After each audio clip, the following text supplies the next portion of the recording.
Well, hello, and good morning from Club Mooloolaba. Matty Harris here, and we'll be joined by Timmy Wrightson very shortly. He's just having a bit of a well-earned rest after setting everything up for us. Welcome to the Deaf Sports Australia, the Sunshine Coast 2026 Australian Deaf Games Lawn Bowls. Live streaming here, thanks to Bowlers Paradise and, of course, Club Mooloolaba and all of you. It's Tuesday, July 7. We're live here on Youtubelivesports. And it's Team Victoria today.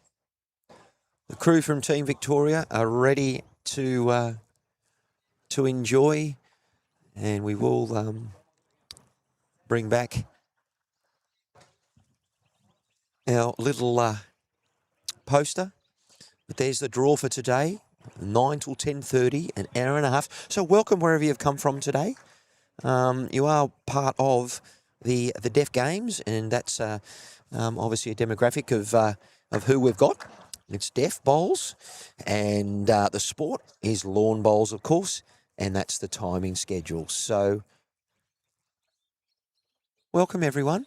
The players are getting through their final trial ends. And a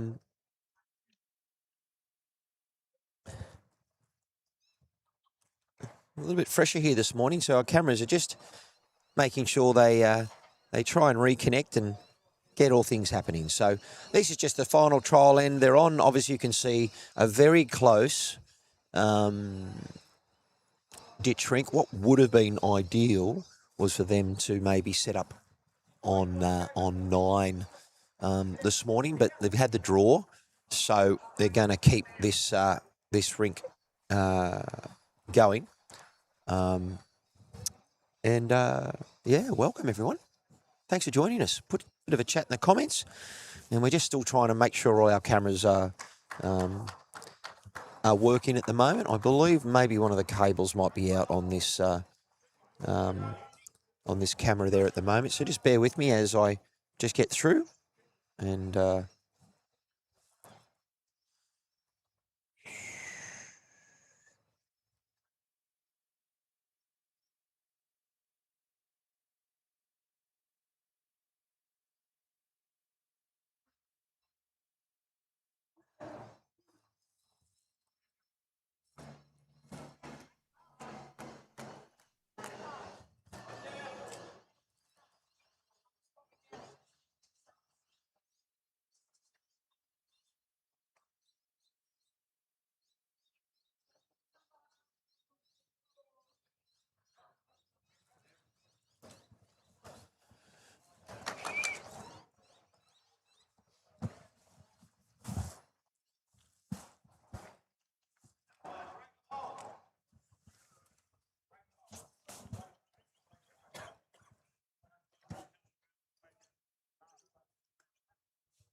all right, I do believe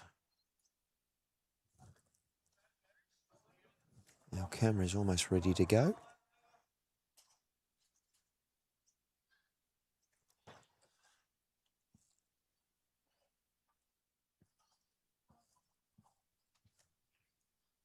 So there's the draw, and sensational, right to go.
And that is the buzzer. Ready to go.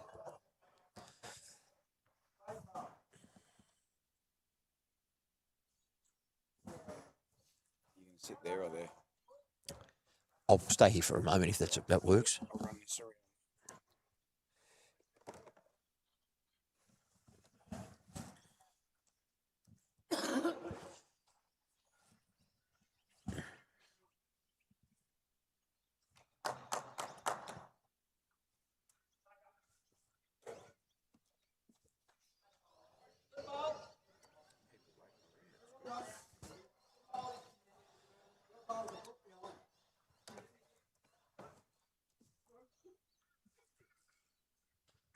All right, viewers. Well, look, Tim's just come back to us, and we'll let you know who the players are and all that sort of stuff. So, look, the two Victorian teams, and the imagery there was just of Brian Grieve. He's from Ocean Grove. So, good morning, Matty Flapper, and the team from Ocean Grove. I know that you guys are big fans of bowls and you love all sorts of things. Now, no stranger to our coverage, particularly from Club Charleston. This is Amanda Cave. She's part of the Team Australia, and she's from Crestwick. She's using an XG size 2, and she's put in a pretty good starter. She's found the centre line straight away. And good morning to our viewers already, and we're sharing it. Make sure you do share the stream and keep the stream alive, because we really want to make sure we feel all of these players feel like rock stars. And this is the young champion, Mr. Brian Grieve from Ocean Grove, and he's using a size 2 XG as well. And the colour is a black and white. Yeah, black and white, a Collingwood-looking bowl. Yeah, absolutely. Good morning, everybody. Tim Wrightson with you. I'll quickly run through the teams while we've got the chance, Matt. For the Victoria, we've got a Victorian team and a Victoria, New South Wales, Queensland composite team. So, it's a composite. Yeah, so the Victoria team, Amanda Kerr is lead from Crestwick. She's just put in a cracker, mate. John Walker. I reckon it's Walker. John Walker from, not sure of his club. No, can't read somebody's writing. Then we've got Prue Steins, a 16-year-old champion from Leopold, and Clinton Overton as the skipper. He's from Meetung. On the composite side, which is great to see that people get together and make up teams to help the draw work out. The composite time has Brian Grieve from Ocean Grove, Lynn Kitson from Kawana in Queensland, Sunshine Coast here, Leslie Maxwell from Orange City, and Gary Dodd, and he's from Glenroy, famous part of Victoria. Well, it's great to be here again, Timmy, for us for day 2, but you more for your 5th day. Day 4. I feel like I've been here a couple of weeks. Part of the furniture around the place now. Well, you are, mate. Apparently, you're drinking the bar dry of one certain spirit. No, haven't drunk it dry. I made sure they got more. Prior planning prevents poor performance. Yes. Now, we're probably going to hear a couple of characters come out from today, so just be warned. This is your warning. We're going to probably refreshen our coverage of what our capabilities are. And if you hear chew for 20 chew, you just we might have a couple of guest commentators. Just close your eyes and you'll just think you're listening to... cracking bowl here. How is that? No, Mr. Chalky. He was getting ready and I was trying to bring him on and I said, Mr. Chalky, nothing for you, sir. You got to disappear. The only important bowl that didn't get touched. Now, we've got a number of people using bowling arms, which is fabulous because it keeps him in the game. And we've got a different sort there. That's not the hacksaw. I don't know what they call that one. Yeah, that's the short arm one, I'm going to call it. Oh, and I find that one interesting. Yeah, it is a shorter. Because they've got to have a little bit more leverage with their flexibility, and that's a good shot there. He showed he knows how to use it. The only thing we needed were the colour of the bowls, but that's okay. Yep. And that's we can get that down. So if we write down that he's got a speckled blue, and here comes Prue. What's she using? The rock star. Oh, dearie me. She's also, I think, a Collingwood supporter. She's got an XG. No, St Kilda. Or is there red on this? My apologies, Prue, when you listen to this back. I'll wash my mouth out with soap. There is the red on that. Look at that. It's red on one side and black on the other. Yep. I didn't see that in her hand. She's made it very clear to me that she's a St Kilda supporter. Hey, I absolutely hear that. So this is a good picture of Leslie Maxwell representing Orange City. And this is weather suit for him, a little bit of a coolness in the air. And he was on the mark with his first one. And ladies and gentlemen, he's found his line. Again, that's 1 in, 1 out there. All right. Well, Prue wasn't far off either. This is our youngster. Getting ready to go. Oh, she got a great technique, Prue. I do know that Matt Flapper has been in her corner. And the correction. She's looking the goods. And it's all about correction, Timmy. She's looking the goods. Timmy. She is. Skipper loves it. Skipper loves it. And the crowd loves it as well. And there we go. Well done. And the crowd goes, wow, we've got a couple of people in here. I was standing up doing a bit of dance with that when the opposition looked at me with a bit of a frown then. my unbiased commentary. For those of you who don't know, Prue came in and sat in game 1 on Friday. She'd never met me and vice versa. And up we got, did the commentary together. She gave a really good insight what it's like to be a 16-year-old being selected for the national team, winning a national medal. It was absolutely brilliant. We're going to have a little trouble now. I'm guessing this is Gary Dodd because he wasn't the one giving Prue high fives on the way past. So Gary's got an XG and he's using a duo colour, which is the green and sort of, it's not blue. Oh, I've written blue and yellow. It might be. It might be green and yellow, mate. Yeah, that's definitely a green-ish. If you look at the other blue. Well, look at it. Yes, it's almost turquoise. Yeah, it is. So thanks for that. Oh, and we've got purple bowls for Clinton Overton by the looks. Now, Clinton. Now, I know that name. He got on the mat and, yeah, you know Overton, Pete Overton.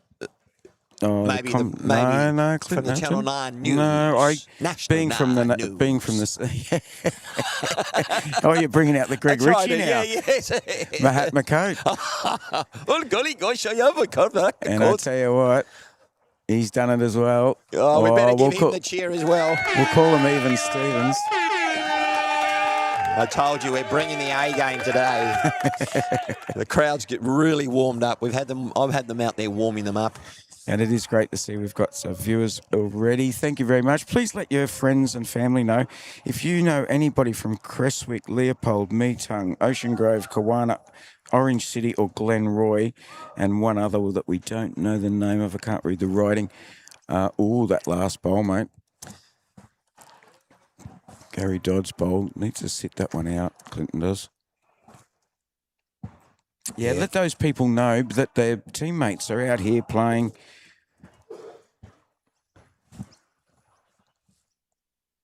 He's definitely put a bit more on this. I think he wants to sit that bowl out.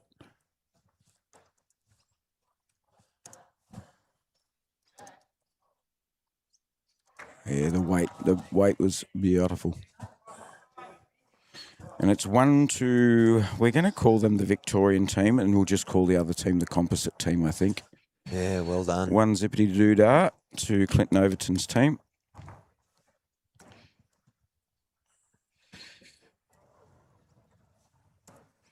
I've seen Amanda care around a little bit this week. Always got a smile on her face, this lady.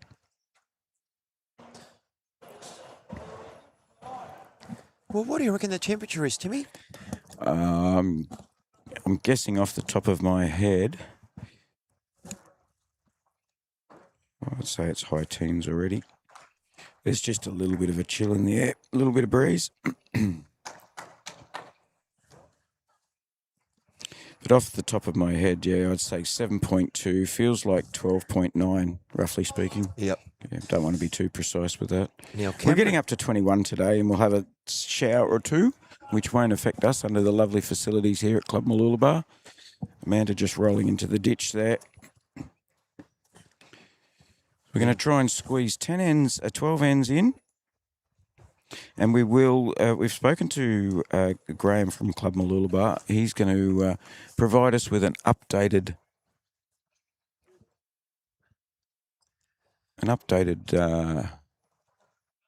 draw with score results from previous games. Your connections, Timmy, just so you know, aren't as true as they should be. And we're just having a bit of an issue with this end camera down there, Tim. It's freezing on us. Both players going in the ditch already. It's not clicking in. So the connection, you want to try and click that in because it's not giving us, oh, it might be working now. I think we're back live. It's just a matter of, yeah. Got no love at the moment, viewers. I did it left-handed, so, gee, I must be a fair bit stronger than you. Well, I didn't want to break it. I didn't want you to break it either. All right, I'm just going to go and check on that connection because clearly I actually can't move that camera at the moment. Oh. And anyway, so Brian Grieve out of the lead bowls. He's got one on the green, and that's the only one at the moment, so that length has caught them out. Okay, I actually think it's clicked onto that camera just quietly. That's what's happened. Let's pull that out. You messed with it with your... Yeah, well, I did. It's interesting that it's trying to do that.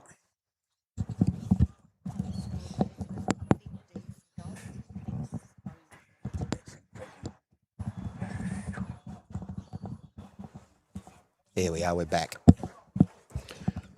For some reason, it was trying to pick up that camera as 122, which is interesting. So I'll have to rename it and go from there.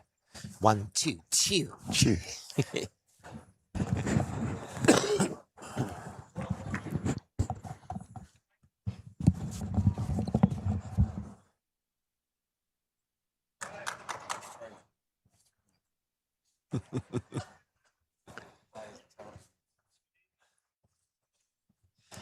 All right, we have viewers tried to bring in another camera, and it will happen. It's just us near amateurs are trying to... We've got plenty of people. Mr. David Rudge is saying, "Go Prue, you little champion." Good morning, Mr. Rudge. And we're still getting to know who these players are and how they operate. So my guess is this will be John Walker with the red bowls. He's gone in the ditch. He's getting a good collection up there. Well, green speed. They've been on this now for a day, so you tend to think that they're starting to get used to it. Welcome again to the Australian Deaf Games, the Fours Championships here at Club Mooloolaba. I think it's important to remind people this is the Australian Deaf Games. This is a variety of sports taking place on the Sunshine Coast, not just the lawn bowls. Yes, but we're the only ones and streaming. Look at Lynn Kitson. Very good, Lenny. I think the crowd's going to give her a little bit of love as well. Clinton Overton's probably getting a little bit nervous at the moment. There we are. Your buttons are a little bit firmer to press, maybe because that's because I don't use them.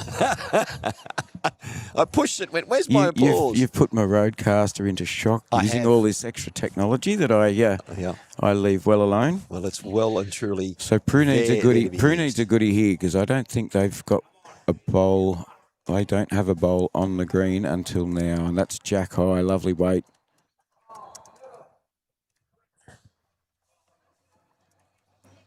Just beyond the jack, but that's what was needed. So, yeah, we've not quite got a T to T end at the moment, but... Here he comes, Mr. Orange City. Leslie Maxwell helping out the composite side. He's got a bit of a swagger about him, like he's really owning what he's doing. These size 5s are going to go straight. He's going to pick up the kitty here, I reckon. Wow, and we do have our first Mr. Chalky. Yeah, and that's from 3 up to 1 down. That's a bit disappointing, but they've still got the advantage. They've got 4 on the green. The Victorian team has 1. Prue looking to send one down the forehand for a change.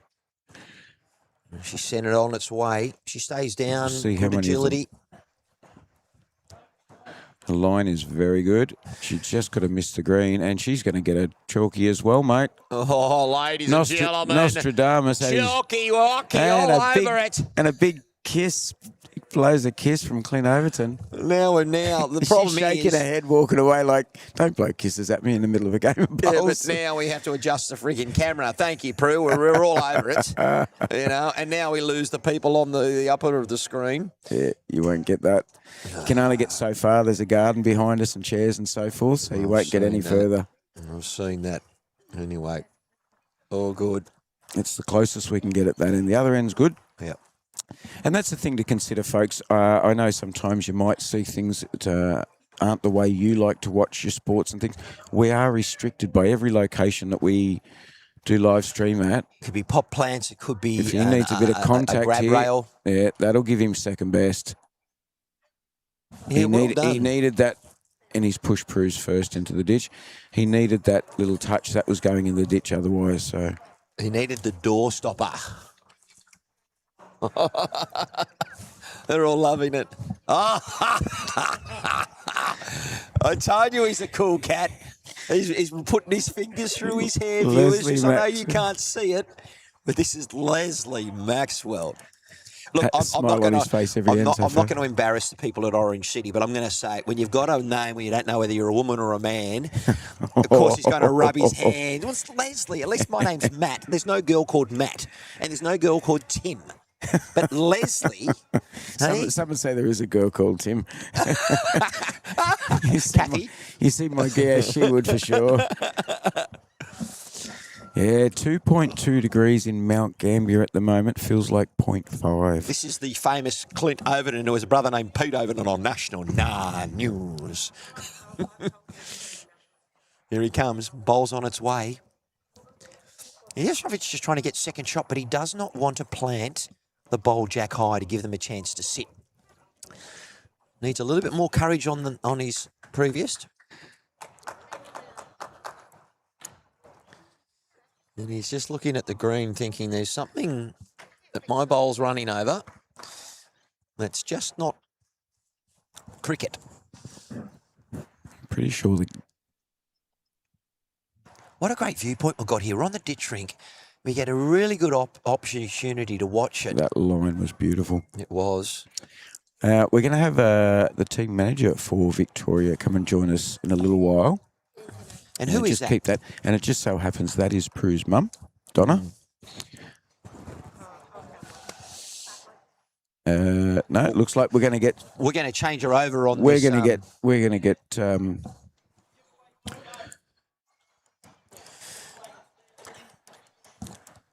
Sue Higgins. I was trying to remember the surname. Sue Higgins is going to join us first up, but both the ladies are here, and they're both proudly wearing their Victorian outfits. We are. Where am I going? Sue, of course, is from Streaky Bay in South Australia, but we've missed a great bowl there from Clint. Saucy. Shit, hope the tits don't touch that. Now, you need to go over there. We're doing the do-si-do. Oh. Thanks.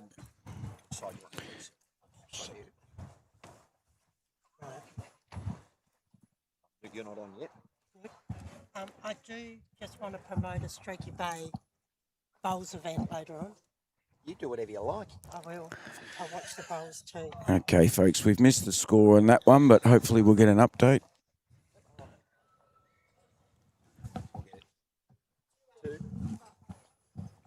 It was a 2 to the Overton team, so...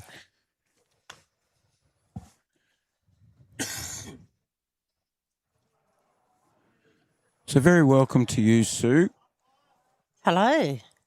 Hi, everyone nice out there of you watching this. Join us again. For those of you who didn't view last Friday, the Queensland singles, we had Sue with us then, and she was explaining her assistant's dog, Ben.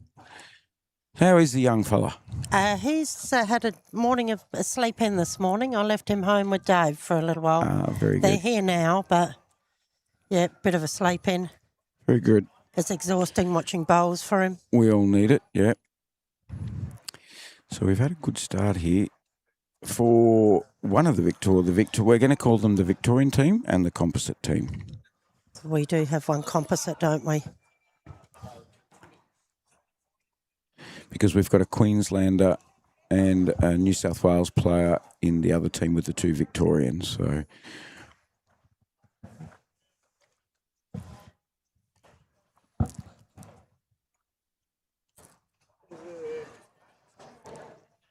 So here's the pocket rocket Amanda about to bowl.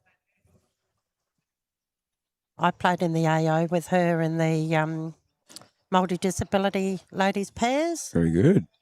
and she was an absolute gun. Overweight there.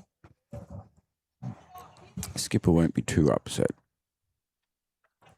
Does make it hard, folks. We do our best when we had Queensland yesterday and we had all 8 players in the same uniforms and of course the same stickers, and That's right. so it makes it a little tricky. But we've written down colours of bowls for pretty much everyone. Brian's bowl looks like the black and white.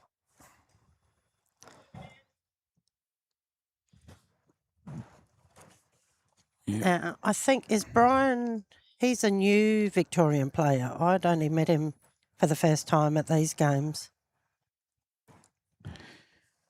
Yeah, well, that's what I'm counting on you, and hopefully we'll have Donna come on later, being the team manager and all. She'll be able to give us some Prue's mother. I don't know bit of a rundown. that her heart is going to be coping with managing as well as watching Prue. What she called Prue? Spoke to her yesterday, and look, she took on the manager's role, and I don't want to go into it too much because I want her to explain the manager's role so people understand the amount of work that goes into the support people who also have to pay for their own flights and accommodation and uniforms and so forth. But yesterday they had some change around of positions within the team. Yeah. Came up trumps. They had 2 losses at the start of the day. They came up against the WA team that had 2 wins. They had them beaten all game till the very last end. So a couple of changes, I think it obviously... So that was Lynn. She's a Queenslander who's just, green bowl's just come down. I played in the ladies' triple. She skippered for me at Kawana 2 weeks ago. I came up and was lucky enough to get a game with Lynn, and only just realised she was deaf enough to play in the deaf games. Oh. So she's filling in for Victoria. So she wasn't even registered to play? Didn't know about it before. Look at that. Until Stephen Fox from Kawana That's got her into it. That's the friendliness. So that was 2 weeks ago. She decided she's playing in the... Well, we needed her. So she's playing for Victoria, but she's generally a pretty steady bowler. I find for people who are using a bowling arm, it's great to go back and watch this footage and just watch their motion. Yeah, so that flicked a bit when it came out then. Yep. I don't know how long she's been using an And arm we've got a for. variety of types of bowling arms today too. So Okay, let's watch Prue, the baby of the team.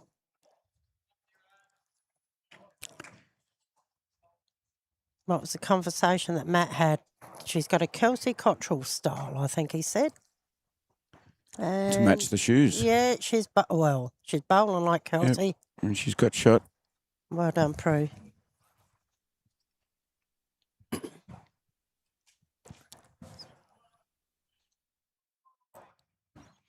So this is Leslie Maxwell. Yep, don't know him at all. He's a good character. He's already gone past and had a little laugh with us when he goes past us. So size 5's the largest bowls of the pack. Oh, he's got an arm too, hasn't he? Yep. Why wouldn't you use a size 5 if you had an arm? I think he's about to use Prue's bowl, and he did. Great bowl.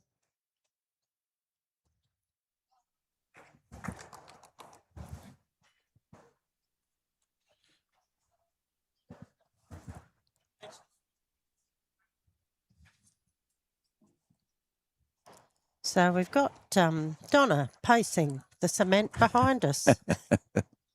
Watching it, following Prue's bowl down. It's a good line. Needed another metre and a half.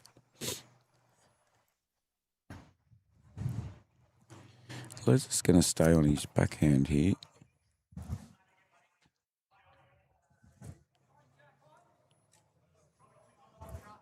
We did notice a difference going in the other direction. His bowl just clearly was travelling on more than the others. He's going to be around those bowls that he bumped last time, but once again, it's in a good catching home. Yep, you're right. He is giving us every time he to comes us. past, he's going to give us a little. So I'm not sure. Have you heard of Orange City? No. No. Okay, we'll endeavour to find that out. It's not orange. Is that just orange? On the back of his jacket. Yeah, there is a place in New South called Orange, isn't there? Yes, sorry. It could be Orange from New South Wales. It hasn't got what state. Oh, yes, it does say New South Wales. So, yeah, very good chance of that. Orange. I do remember Orange as being very cold in winter and very warm in summer. Yeah, I don't know that I've ever been there. Out that. So, the hearing problem here, my left ear, my word processor that I have my cochlear implant in just went beep, beep. So that gives me about 10 minutes before I have to go and change my battery. Very good. And how often does a battery need changing? Well, I'm using disposables in there while I'm away, but you can get rechargeables in my cochlear implant. Some of them only last 8 hours, the smaller ones, and some will last for about 14. Yep. So it's a charge every night like your phone type situation? Yeah, yep. But as I said, I've got disposable batteries that I'm putting in the cover, so they last a couple of days. And my hearing aid battery probably lasts a couple of days as well. Yep. These are the things, folks, that none of us appreciate until you've spoken to people with hearing impediments. It's, it's a whole new world. Even wearing earmuffs. My right ear's, it's going. Oh, who's that? That's a Jack High bowl there from Gary Dodd. Yeah, yes, Gary. Now, he's another new bowler to Victoria. I didn't bowl in the champs this year because I had other issues going on, but they recruited quite a few. Clint's one of them. Gary's one of them. It's good you've got to turn over your stock every now and then, don't you? Oh, it's great. Great. I don't know we're turning over stock. We're just trying to build up. Didn't have much stock to start with. Is this going to reach? No, it's not. It's a shame because the line is beautiful. So Clint actually is wearing hearing aids, even though we are meant to have them out. He has medical permission to wear them. He gets quite severe vertigo, as do a lot of us, and I'm not actually sure what his issue is, but he is legally allowed to be wearing his hearing aids. He's wishing to play without them. So last night he tried Stephen Fox's stick to see how we went for balance. Oh, this is a good-looking bowl coming in. That'll be the number one ripper. So they've got a couple of shots. Yep. Those two will come out, and possibly the Jack High bowl. That is 3. Sporting of, didn't even need a measure. Prue didn't. So, yeah, Clint will be trying after these games to play without his hearing aids in. To be selected for international, you're not allowed to wear hearing aids, and he would really like at some point in his career to be selected. So he's going to try bowling without his aids and with a small stick for balance. Okay. So, vertigo's a big thing. I had it yesterday morning, and I haven't had it for a long time, but I've had ear infection since I've been up here, probably the humidity. Yep. So I've been on antibiotics. I've had ear infections in both ears. Oh, dear. I mean, I'm not complaining because it doesn't matter. It's just, part of it. It's another one of those things, isn't it? Yeah. But, the vertigo is probably from my ear infections. But, I took some medication. I hope I don't get drug tested. I had a Stemetal. I think that's legal. Blow the machine up. So 3-all after 3, folks. And it's really good to hear. Philip is in the house. Philip was a guest commentator yesterday, and I'll tell you what, Sue, he did a fantastic job. Got to meet his mum and his dad and his brother. It was very good to hear. He popped up simply to ask or to see what happens behind the screen. Next thing you know, he's with Matt. He's commentating. He was as confident as a grown young man, and he did an absolute fantastic job. So, g'day, Clinton, to Philip and your family. How old's Philip? Was he the family sitting here? He was. Philip, Okay. yeah. How old were you, Philip? I think it was around 12 years old. Oh, wow. Were they watching family here? His brother is deaf. Yep. His father was volunteering so that they're getting involved in the deaf community. Oh, beautiful. And Philip and his mum were down here, and they just wanted to see what was going on with the cameras and the monitors and all that sort of stuff. So give us a message, Philip. Just remind us how old you are, mate. That's a reasonable bowl there. Extremely polite young man. He's going to go places. Does he want a bowl? I didn't push bowls on him just yet, but you want him behind the screen. I tell you what, if I only just missed there, Brian Grieve. Had we had time and we had room on the green, I would have said, well, you've learnt part of what we're doing here. The other part is having a bowl. Yep. So, but isn't it lovely? Family members are volunteering. At school holidays, what other kids would want to go and sit under a dome and watch bowls? But, it would have been a great education for them yesterday. They look like a lovely family. Behind the screens here with you. Did you give him control of the panel? Oh, Matt was here. Oh. Nobody would take over the reins over Matt. Come on. Two very good bowls there from Amanda Kerr. Yeah, that's a pocket rocket. I can see why you asked her to be on your team. Oh, no, this was the lady who was on your team, Lynn. I played triples with her, but Amanda was my pairs in the Australian Open. Okay. So you've got more familiarity with Amanda. Yeah, yeah. Yes, she's, I think she's the Victorian singles champion this year. Oh. I was last year, but I wasn't there this year, so would she have knocked me off the perch? Probably. Don't know. We'll never know. Yeah, last year I was singles champ and pairs runner-up. The year before I was pairs champ and singles runner-up. And this year So you're showing some good consistency there, this year I didn't go because I didn't want to lose my title. I'll give it a go next year. Best form of attack is defence, you reckon? Look at this bowl. It's not quite where Clinton wanted it, but I tell you what, he may be happy that it is there. So the red bowls are John Walker. Yeah, John Walker. I'm looking at the wrong thing. Yep, John Walker. This is the problem. If I get time, I'd rather write it in my handwriting because I can read my scribble. Yeah. But Prue took it over. She was really good. She went and got all 8 players to put their names, their clubs and their bowls on there. Here's another good bowl just behind as well.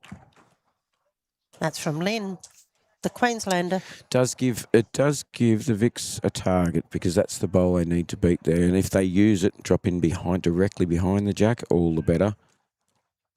And Clint's not shy in asking Prue to have a bit of a run at things. Yep. And she's happy to put in. Oh. Yep. Directly behind catch is a good spot. So the front end of the Vics have set this up very well. Holding 2 shots, although they're both in front. And they've got 2 directly behind on the centre line. So lovely grasp there from John Walker.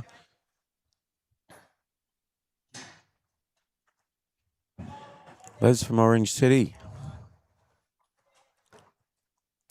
He's got little leg warmers on today. Well, I don't know if they're leg warmers or compression stockings. They could serve 2 purposes. He had them on yesterday. Or just sexy long black socks. Sexy long black socks. Oh, I can't see the sex in that. But I'm not saying it appeals to me either. I'm just winging it here. Think it is, but yeah, they could be compression. It's hard work standing up day after day. It is. Especially when you're carrying a little bit of weight like me. My feet are telling it. 20 ends in the morning, 20 ends in the afternoon so far for these players. It's another good catcher from the Victorian team. Well, I've got the bye this game, so... So who do you play up next? I'm not sure who I play next. I don't worry about things like that until it happens. I see who I'm playing. Leslie's after it. He likes it. He's hurrying it up like the chooks in the pen. Mind you can you, see when why he knew that was good the moment it left his hand. So now they've got two good catches. when we played in the AO this year, me and Dave, our first game was against Kevin Anderson and Cass Millerick. Oh, okay. So I YouTubed her every day until I came here. And we kept up with them. Good. We kept up with them. And I bet you bottom dollar they do research on people too. Well, that's a good thing. I'm not that well known, so she couldn't stalk me. This won't end up in a bad spot great here. bowl, Or if it fell in, it may have even made a third. Great It bowl, wouldn't be far off a third. Yeah. So anyway, after the game with Cass and Kevin, we had a great game against them, and Cass said something about my bowls, and I said, yeah, well, I've been stalking you, so I know what you were up to, and I just knew what I had to do to keep with you. And, yeah, she had a bit of a laugh about that. My word processor has just gone flat. I will... If you need to run, you need to run. That's not a problem. I'll walk and I'll come back in a minute. And once I've changed. No worries. If you want it, you can send Donna over if you like. Thanks, Richard, for tuning in.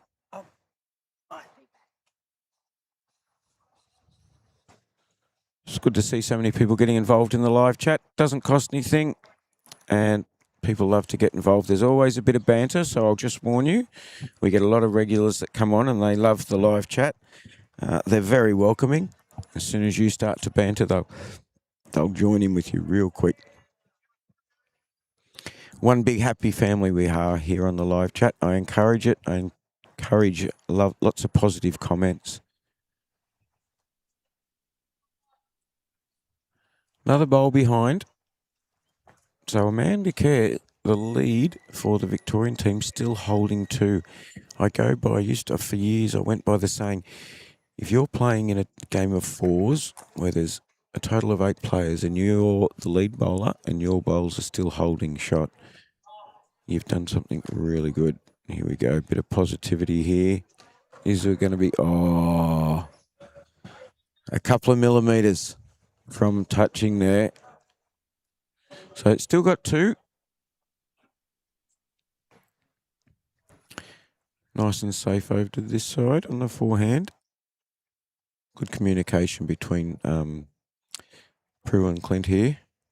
I like this.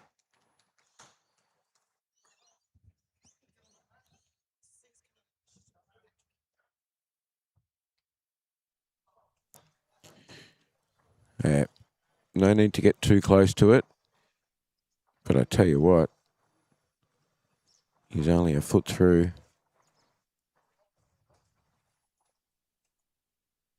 And they will get 3, yeah. I thought she was being polite.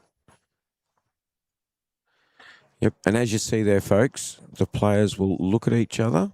They'll say the word 3, so in case the other one's good at lip reading. They'll also hold up 3 fingers and they get that confirmation from the other player before any other bowls are moved.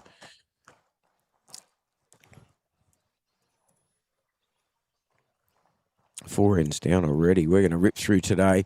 So the format today, 2 games this morning. So we're still in our sections. We have 2 groups, or Group 1 and Group 2, 7 teams in each. So everybody gets 1 bye, and there's seven rounds. So 7 rounds to play 6 games plus your bye. We are at the stage now where this is game 4 of the 7 rounds.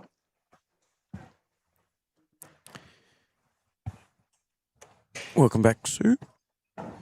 Thank you. Hearing aid batteries Batteries word charged. processor battery changed.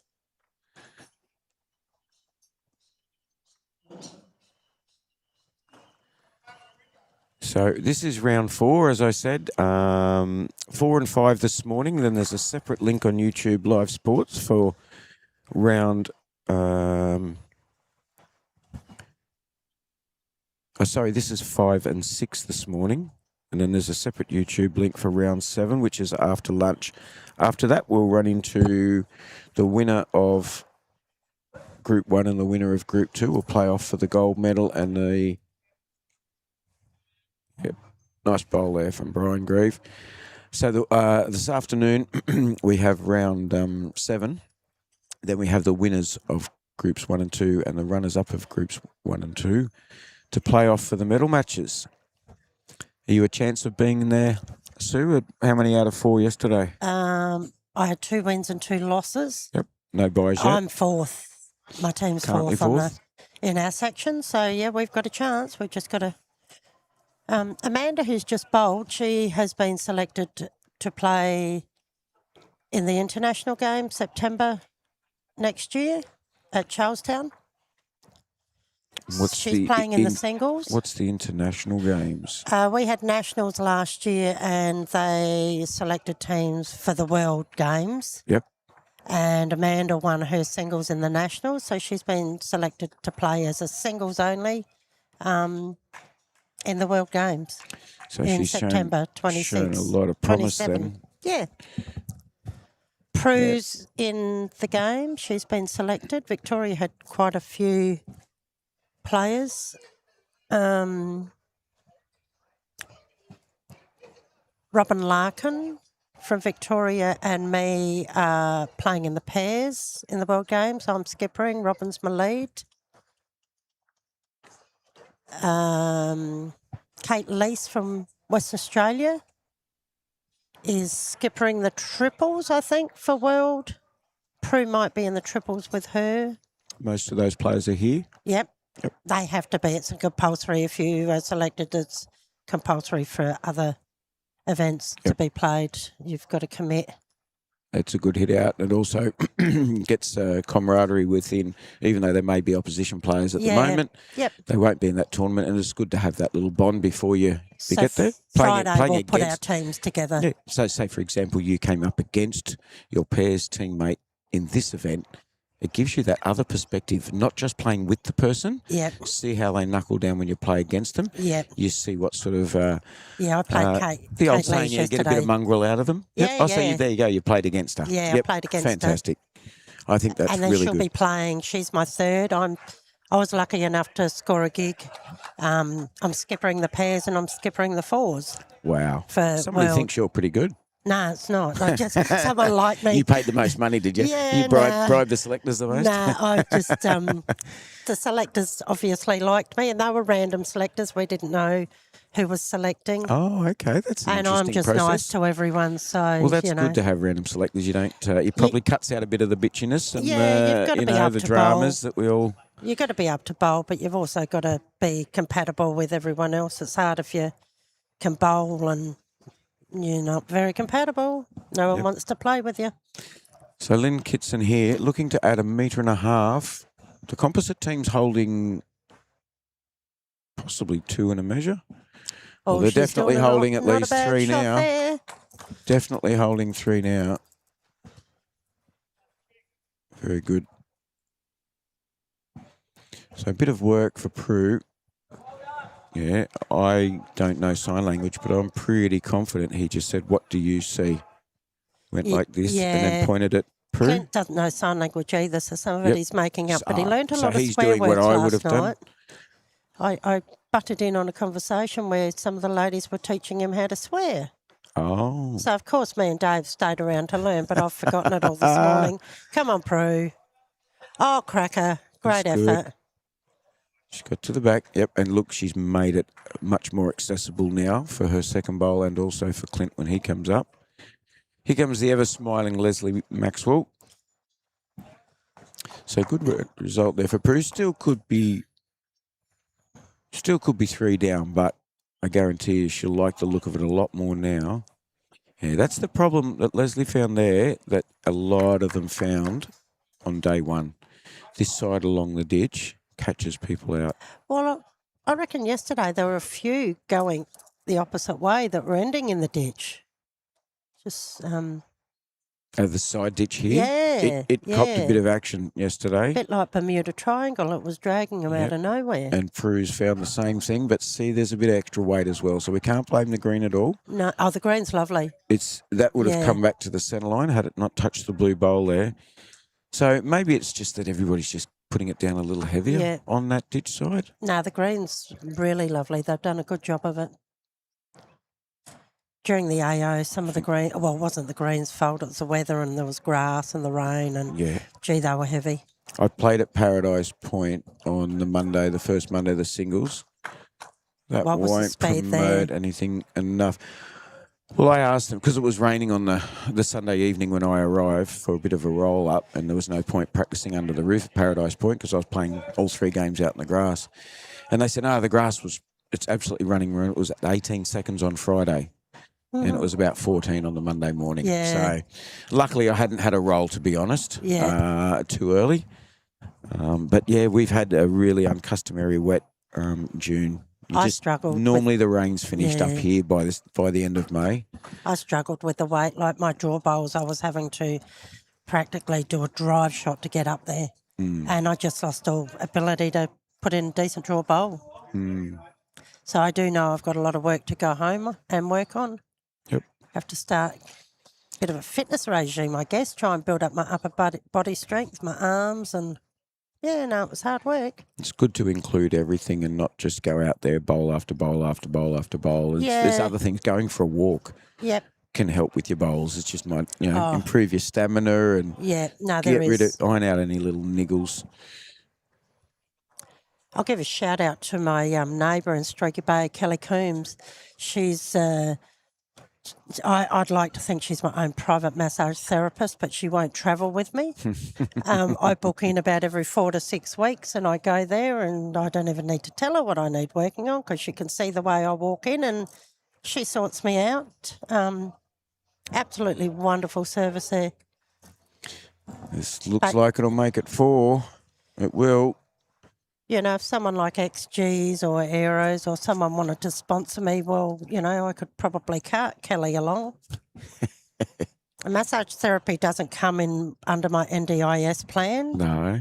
For hearing impaired, so I can't You claim can't even her. get an ear massage? Nah, can't claim her as anything. Scalp massage? Nah. All right, Clint's put a little bit more on this. I like this attacking nature here. Prue's asking it to hold out, but I think he's played this very, very well. Oh, he'll be happy with... Bit of jack. Oh, just went through. Yeah, it's a lot better than it was, though.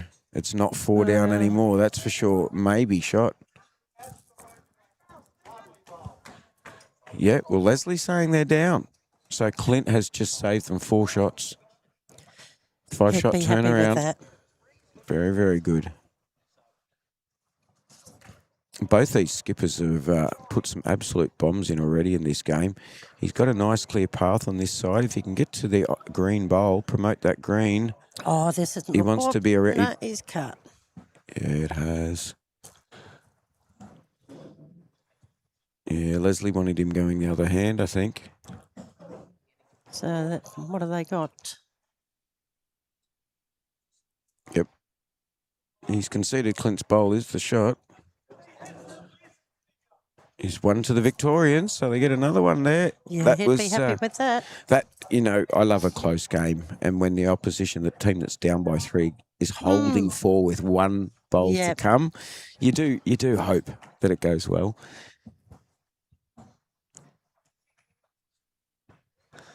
So, 7-3. The Vic's running away a little bit from the composite team at the moment. Plenty of time yet.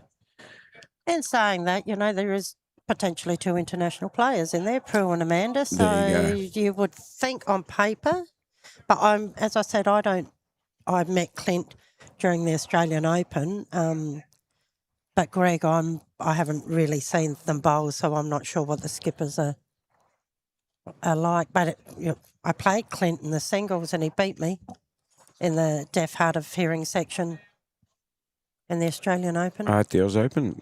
So they do men and women together.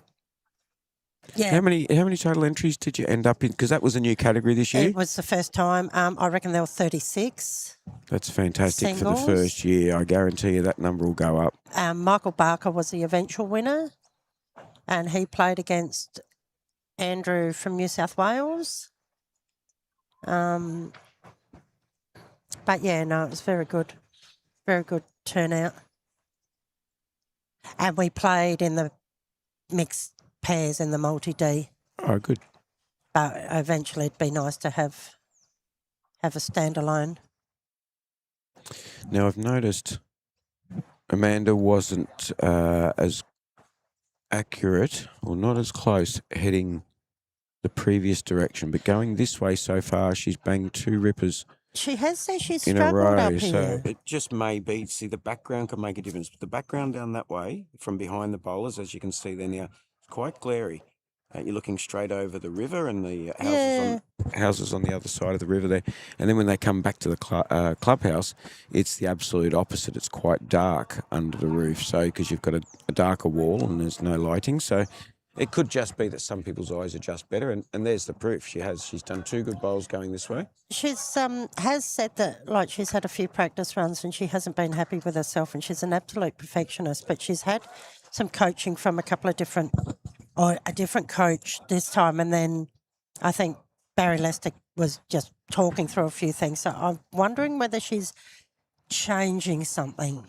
She was Could be in talking the about process it, of adjusting. so she is normally very deadly. Yep. And look, she won't be disappointed with this because she's, we've all got September next year as our target. So after this, we'll go back and rehash and rethink what we need to do.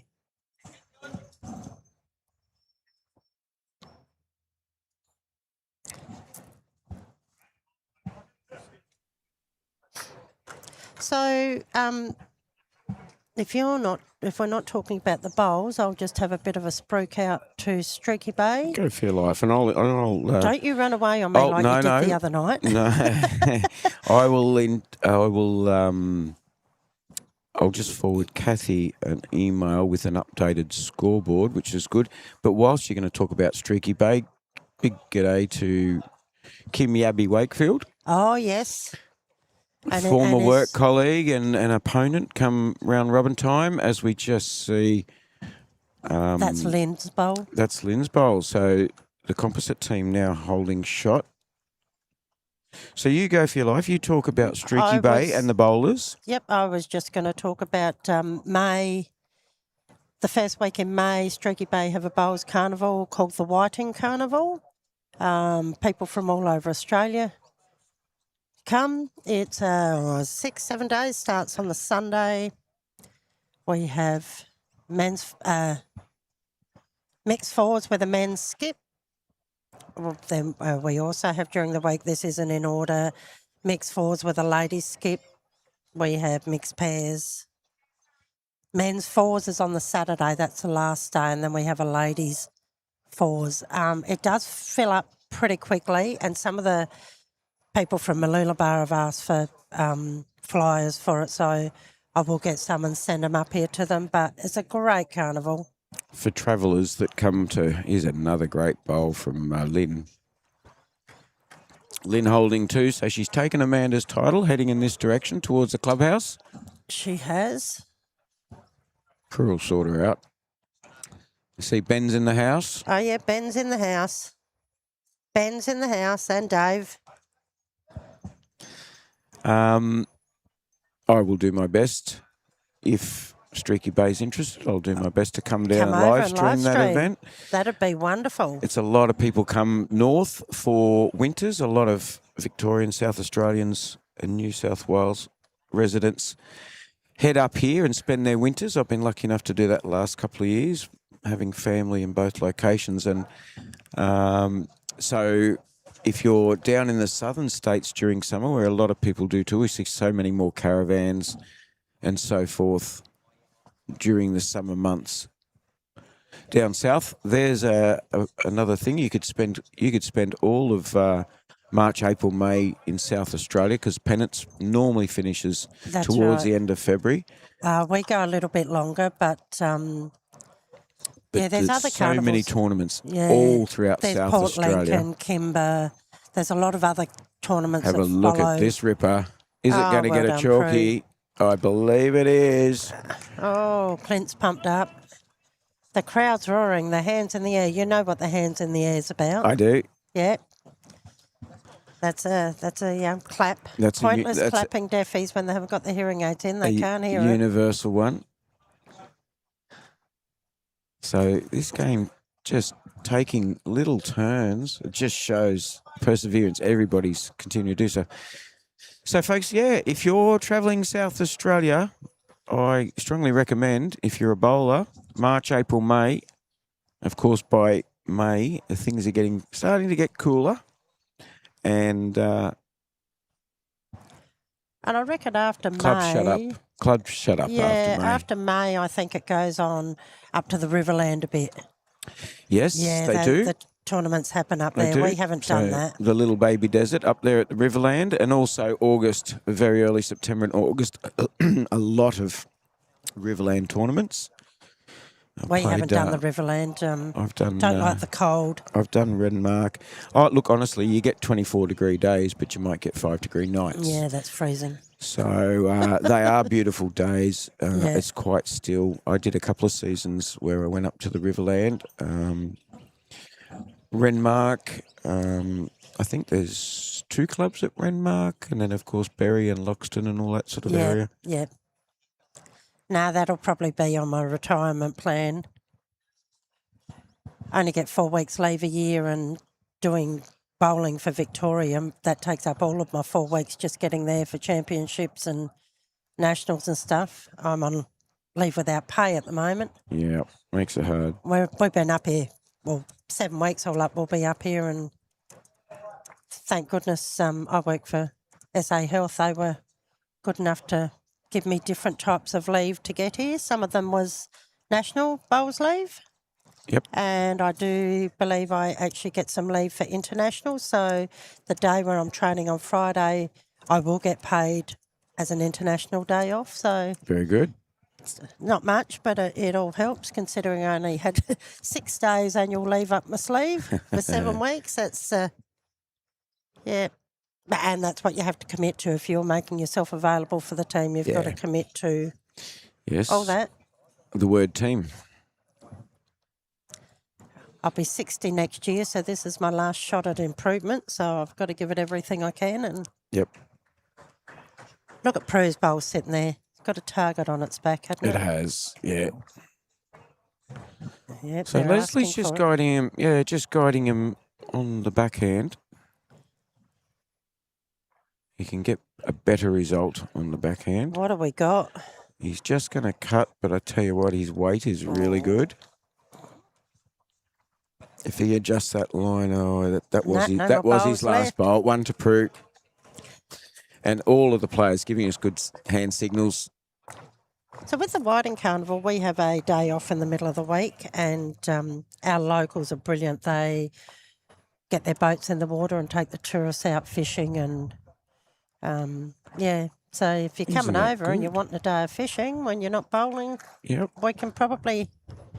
And that includes people that aren't experienced in fishing. They just might want to try. Tick off another box. Yep. We've got a place over there where you can go swimming with the dolphins and sea lions not far from Streaky Bay. Dave and I did that, not long before we came up here, and it's fantastic. I did it last year with my grandkids and just thought I'd bring Dave out for a bit of shark bait. Are you... You need someone to distract. I used to go surfing at Port MacDonald, and people would say, we'll always bring you along, Tim, because we reckon you're the slowest paddler.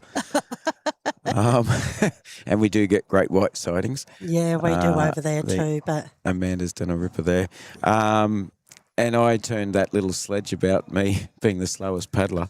I turned it around and said, but sharks don't eat snacks. Well, that's true. Some of you boys are twice the size of me. Yeah, well, I'm a bit more than a snack. So go your hardest. I might be the slowest paddler, but they're gonna swim straight past me if they can get more feet off the bloke on the next surfboard.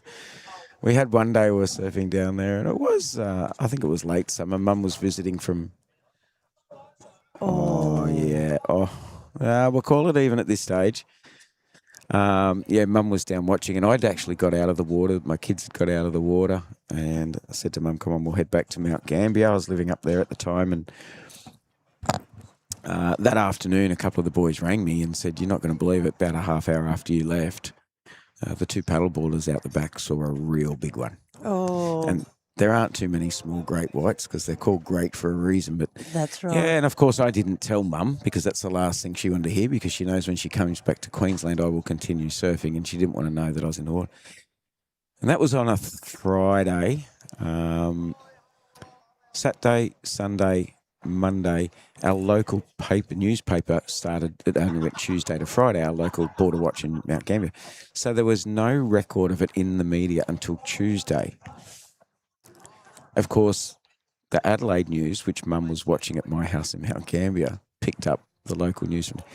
And she said, "Do you know there was a shark down at the beach on Friday?" I said, "Oh, yeah." She said, "Where?" I said, right where we were. Oh, Yeah, no. Lovely bowl there from Brian Greaves. So he's got the shot definite. The other two will be a measure. Yeah, so poor old Mum soon realised I'm not going to tell her if there's sharks around. There's absolutely no point worrying her. And there's nothing you can do about it. It's the shark's backyard. It's not my backyard. Was What a that Amanda high-fiving? Good reply there. Amanda Kerr was just high-fiving Brian Greaves on his great bowl and their opposition. And yeah, that's great. Yeah, good friends. But then John Walker's come down, take out Brian's bowl, and he's also taken out Amanda, no? yeah, he's sitting there. So John Walker's come down, sat out Brian Greaves' shot bowl, and in the process he's bumped off his other bowl, which was the one that was equal first at the time. So he's turned a possible one in a measure down to a 2 up and a definite 2 up. And now he's put a back bowl in. So a good start. Again, the engine room of the Vics are doing well, and they're 8-3 up on the scoreboard. So how many ends are we? We've completed 6, so this is number 7 now. Yeah. I've got to buy this game, so I have to keep an eye on ends so I Yep. can go and You'll need to go and do your myself star sorted. jumps. Do my star jumps, do my warm-ups, get someone to rub some Voltaren into the back and put some ice on the feet. And Have you trained Ben to do that for you? no, I haven't trained him for that. Just hubby can do that. No, he doesn't The like dog doing can, that. dog can watch. He doesn't like doing it. It's funny, at the first games we went to, 3 now to the Vics. everyone was wondering how my NDIS budget actually paid for a carer. They thought Dave was my carer. He's just caring. Oh, he cares, but he does it for free. Did I tell you I do support work over Mount Gambier side of You did. South Australia? I'm so pretty impressed because it's I great to have fellas that do it. Yeah, well, I prefer mental health. Yep. I do care work. We all get our little favourites. Yeah. You know, the type of work we want to do. Like if you're a carpenter, you might want to do cabinets, you might want to do frames. There's so many different facets of timber work. So it's the same with support work. Aged care, disability, mental health. There's just so many facets to it. It's not one simple. The person's a carer. There are some organisations that simply. Another nice bowl there. Prue will be happy. Prue's Holding pretty sturdy this game, isn't she? Holding 3, possibly 4. Maddie's going to come over and take over the reins in a minute. Yep, I'm stepping He is out now that I've soon. just dropped the subtle hint that he is. Sue's got to go Okay. bowl very shortly. I will say goodbye. About to turn you off. Oh, you're about to turn me off. Yes, I'm no about to worries. say See you, something. see you, folks. I'll You say thank you. thank you. Thank you. Tim say thank you. Tim, say I've thank already you. said thank you while we're talking. The boy trying to sort some things out, so I've been working. Okay, so Thanks we'll for say tolerating me. Thanks for listening. That's Hope not I've promoted tolerating at Streaky all. Bay. We absolutely love that you do it. Please, folks, remember what Sue said. The first week of May, Streaky Bay Whiting Carnival. Whiting Carnival, it's Yep. called, and there's plenty of other We've carnivals talked going about on. that. There's plenty of other carnivals going on in South Australia on both sides of the water. geographically. So, yeah, go for your life, folks. Come on down. Make the most of it. And if we're really lucky, Border Sports Live will come over and we'll live stream for you. That'll be great. That'll be great. All right, guys, I'll probably talk to you some other time. You most certainly very will. much. Good, See ya. good luck in Game 5. Thank you, bye. Oh, God, I can dribble shit for ages, can't I? That's great. Oh, we got OC down. My apologies if anybody heard that. Sue was just critiquing her commentary skills. What, did she just say fire truck? No, she described her I will tell commentating skills as Scheisenhausen. Oh, a bit of shit. Oh, sorry, Timmy. That word that I was trying to avoid. Now, viewers, I apologise. You might think Timmy's doing all the work. Well, he is. That's because he is. I'm doing all the... I'm supposed to be helping you out, aren't I? No. I'm doing the background to try and get this fourth camera in. But there's It's all a right, reason we're why going it well. wasn't. The reason why it wasn't working. But we've got all that part. Cool, we'll But talk about that later. He said you're doing amazing. Happy did. Yeah, he said Thanks, you're doing boss. amazing. Thanks, boss. Somebody's got to run this show. And I had a chat to him about his comments, and just said, "Listen, maybe ring me first about our camera work." Oh, my lack of camera work. It is a lack of camera work. You know, I've got to thank Boyd. There's not many people that could teach a bloke like me just to turn on a computer mouse. You couldn't spell the word IT. Is a funny story. I'll tell it because I don't mind taking the mickey out of myself here. But while we do that, the head at the moment, I've been watching the game. A bit of an arm wrestle still, but we've only got 23 minutes left, so they've probably got 2 more ends after this one. But it's still anyone's game, Tim. There's been topsy-turvy. There's been a change in the holding of shot that many times. This one I can't guess from here, and I haven't seen... Yeah, that's Amanda's. No, they got the measure. Yeah, but they had 3 at one stage, mate. The chat. People are really getting momentum. Yep, Philip's got in contact with us. Yeah, Philip that was here on commentary yesterday, the young fella. Dave Rudge, Richard Shield, g'day. Well, look, these are people Oh, who are David using... Rudge, I might not have seen that one. They're using... My their apologies, handles. David. Their handles might not be their name. Yep. We do get a couple of people who'd rather... That red one's definitely in for 2. It will be 2. Another 2 to the Vicks. They're running away from the composite team at the moment, Matt. Yep. But having said that, the other end, the composite team they dropped, they were 3 down and they were holding 4 until Clinton's last bowl. Yep. So that was really, it's just a bit unlucky for them there. Yep. So we're up to, they didn't put up the 6, so that's the 7th completed now.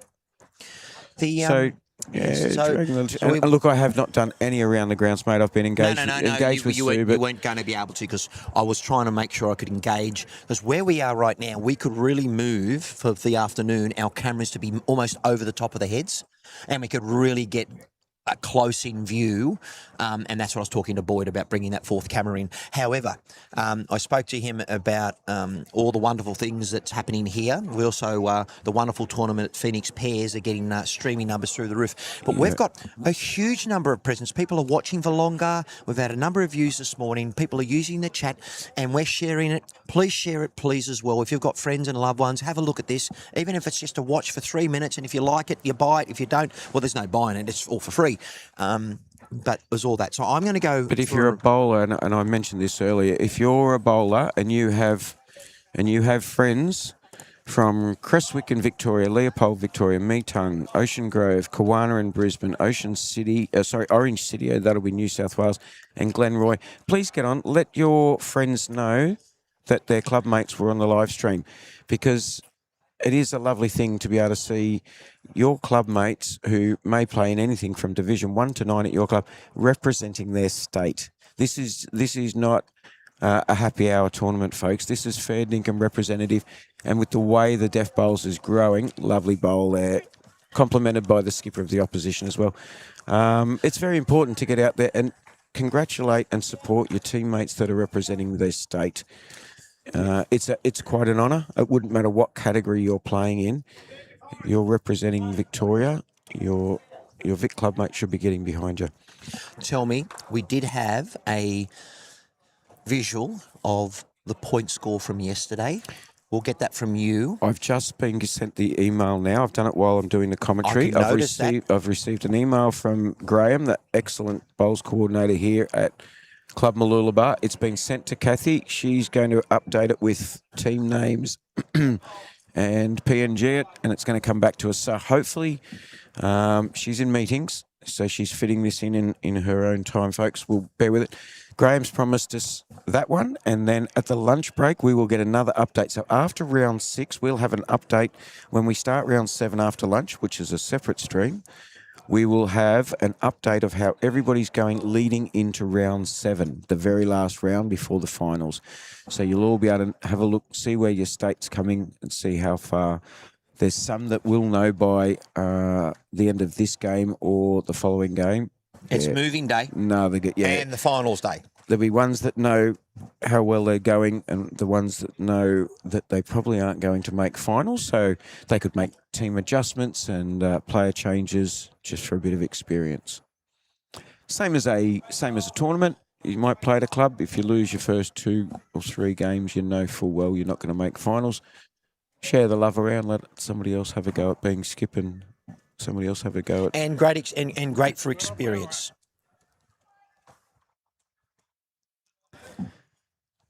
Okay, so Lynn's been bowling very, very well. And Brian Grieve holding shot. So he's taken Amanda's title offer. She's not too far from the jack. But Amanda's probably had the better of him heading in this direction towards the clubhouse. He's locked it into one of those spots when the bowl's just sitting an inch or so off the jack. And it's right in front. It makes it a little bit hard. So that bowl of Lynn, she would love that a foot behind. She's about jack high. When your teammate's on the jack or an inch from it, right in front, you really need to be right behind. The only shot behind at the moment, the big red bowl, it's out of view. It's the brother of this one coming down now.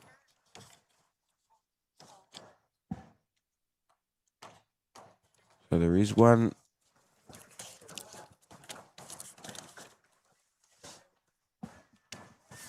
One down here in the distance. You can take that. There's one right down there, folks, just sort of show you. It's a fair way. It's probably a good 3.5 metres behind the jack.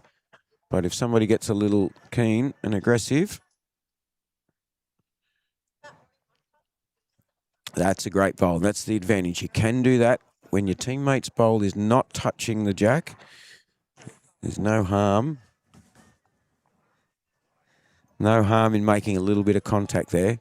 But it's given Prue a chance to it's fattened it up a little bit. She's going to come and have a bit of a bo peep at this, which is a good idea. She can pick whatever weight she likes. Now, there are always consequences of going a little heavy if you've only got one in the head. The blue and white bowl on the left at 9 o'clock, that's the only one she does not want to make contact with. So my tip would be a backhand bowl with a little bit of weight. If she can get the green and the shot bowl at the same time, good chance she'll end up with shot with it. And if there is no better timing in the world than there is, it's a lovely welcome to Donna, who is Prue's mother, as she steps onto the mat. Hold your breath, Donna. Don't swear, don't say anything. She's actually going to forehand. Probably wouldn't have been my preferred choice, but they've discussed it and they can see it up close. Her weight is salubrious. And now they've got another shorter catcher. That's good. Welcome, Donna. Thank you. Team manager for the Victorian Deaf Bowls team. Yep. Doing a fantastic job. How's things been going? Shuffled players around, I believe, yesterday. I did, yes. I had to rearrange Prue's rink, actually. Combinations and things? Yes, there's been a couple of changes. So our second that's playing today, John Walker, was actually originally our skip, and it didn't work out, so we changed him over with Clint Overton. And then Prue was having to do both roles as second scorer and measuring all that for the third. So they came to me and asked to swap her to third. Yep, good. Because they thought it was just too much for her to be doing everything. Yep. So, Yep. So John's taken over the So John's gone into scorecard, second. which is one less worried for him. Yep. But look, that's really good, and especially for a combination of players who may not play together all the time. I know they're all from different clubs. Yes, that's correct. It teaches them a little bit. Now, here we go. Let's see if Clint does change her over to a backhand. He's still looking on the forehand. I see a shot coming down that way, but we all see it differently. And the way I've seen a bowl this morning, I got to see a little bit of a bowls the other day. The way I've seen a bowl this morning, I'm not going to question her and Clint's decision. She's coming into the right area. Wide. Not enough to push the ball in. Almost. Very good. Look, I think it's really good for a bunch of, if they're going to start playing for their state, start playing for their country, being swapped around at certain stages or being willing to change positions within a team is very good. You make yourself, what's the phrase I'm looking for here? More appealing to a selector if you are willing to play any position and you can play any type of shot, forehand, backhand, long, short. Yes. So a credit to him. Now, I can't remember his bowl because my mate's not giving me my paperwork back. That was the red bowl that got pushed in. That was John's red bowl. So that's just now been pushed in right to the head. So that's going to change things up a little bit for Clinton, what he can do. Well, they still have the catches behind. I think that forehand bowl is still there. She can push the jack back into the others once they're just sitting there. It probably won't be quite so noticeable to Clint from where he's standing there now, where he was standing at the head. But once he gets up the other end, he's going to see there's a blue bowl, a red bowl, then two opponents' bowls sitting on the jack. Going to make that a little tricky for him, I think. He's up to it. I don't think they've dropped any more than a 1. The Vic team. They dropped 3 in the first end and have not... it was 2. Yeah. Yes. In the second end, sorry. The Vic D team. He's certainly not given it too much width, so there's a little bit of weight on this.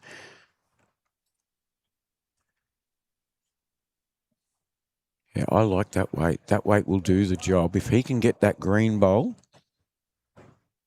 which is, he's basically got us just skirt around the blue there. Yeah, and look, a catcher has been planned already by the composite team here, and that's good thinking. I imagine Leslie and Greg aren't used to playing with each other. No, well, Leslie is from New South Wales and Greg's from Victoria, and there's been a couple of communication issues between these two gentlemen, but they just come and talk to me and then I go and relay to the other one. So that's part of the role as being manager. Excellent. Last bowl for Clint. He really would love to make contact on the green.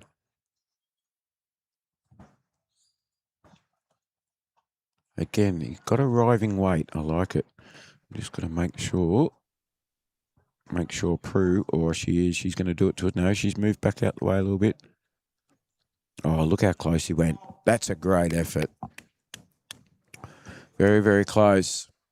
So the composite team will love this. It's been a fair few ends since they scored. Yeah, that's the call. I like that call from Leslie Maxwell. Sit the 2 opposition bowls. Make life a little easier for yourself here. He's looking pretty good, Sue, but he might run out of Wheaties. He has. Look at his line. Beautiful. Just wanted to come through there. Yeah. I think Prue will hand them a 2 pretty quickly here. It is 2. Yeah. Well done to the composite team. They're hanging in there with 10 minutes to go now. Anything can happen.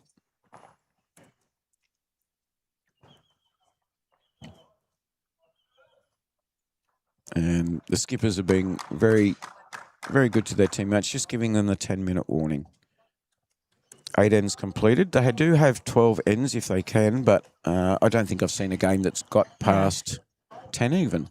No. I don't think anybody started an 11th end. Yeah, I think the most that Pru's rink has played has been around 7 to 8 ends throughout the 2 days. So. Yeah, look, it's not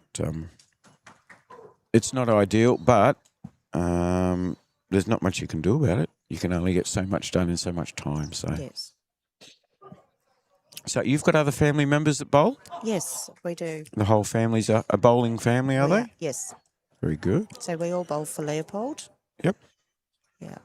I'm trying to think where it was, and it wasn't that long ago. It might have been when I was at the Mildura Winter Carnival. Played a few days, then live streamed a day. And that's where I reckon I saw some Leopold shirts. Yes. Yeah.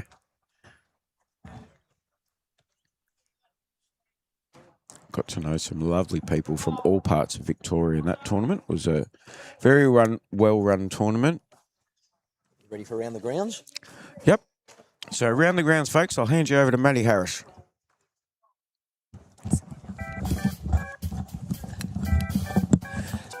All right, viewers. Timmy's done a great job.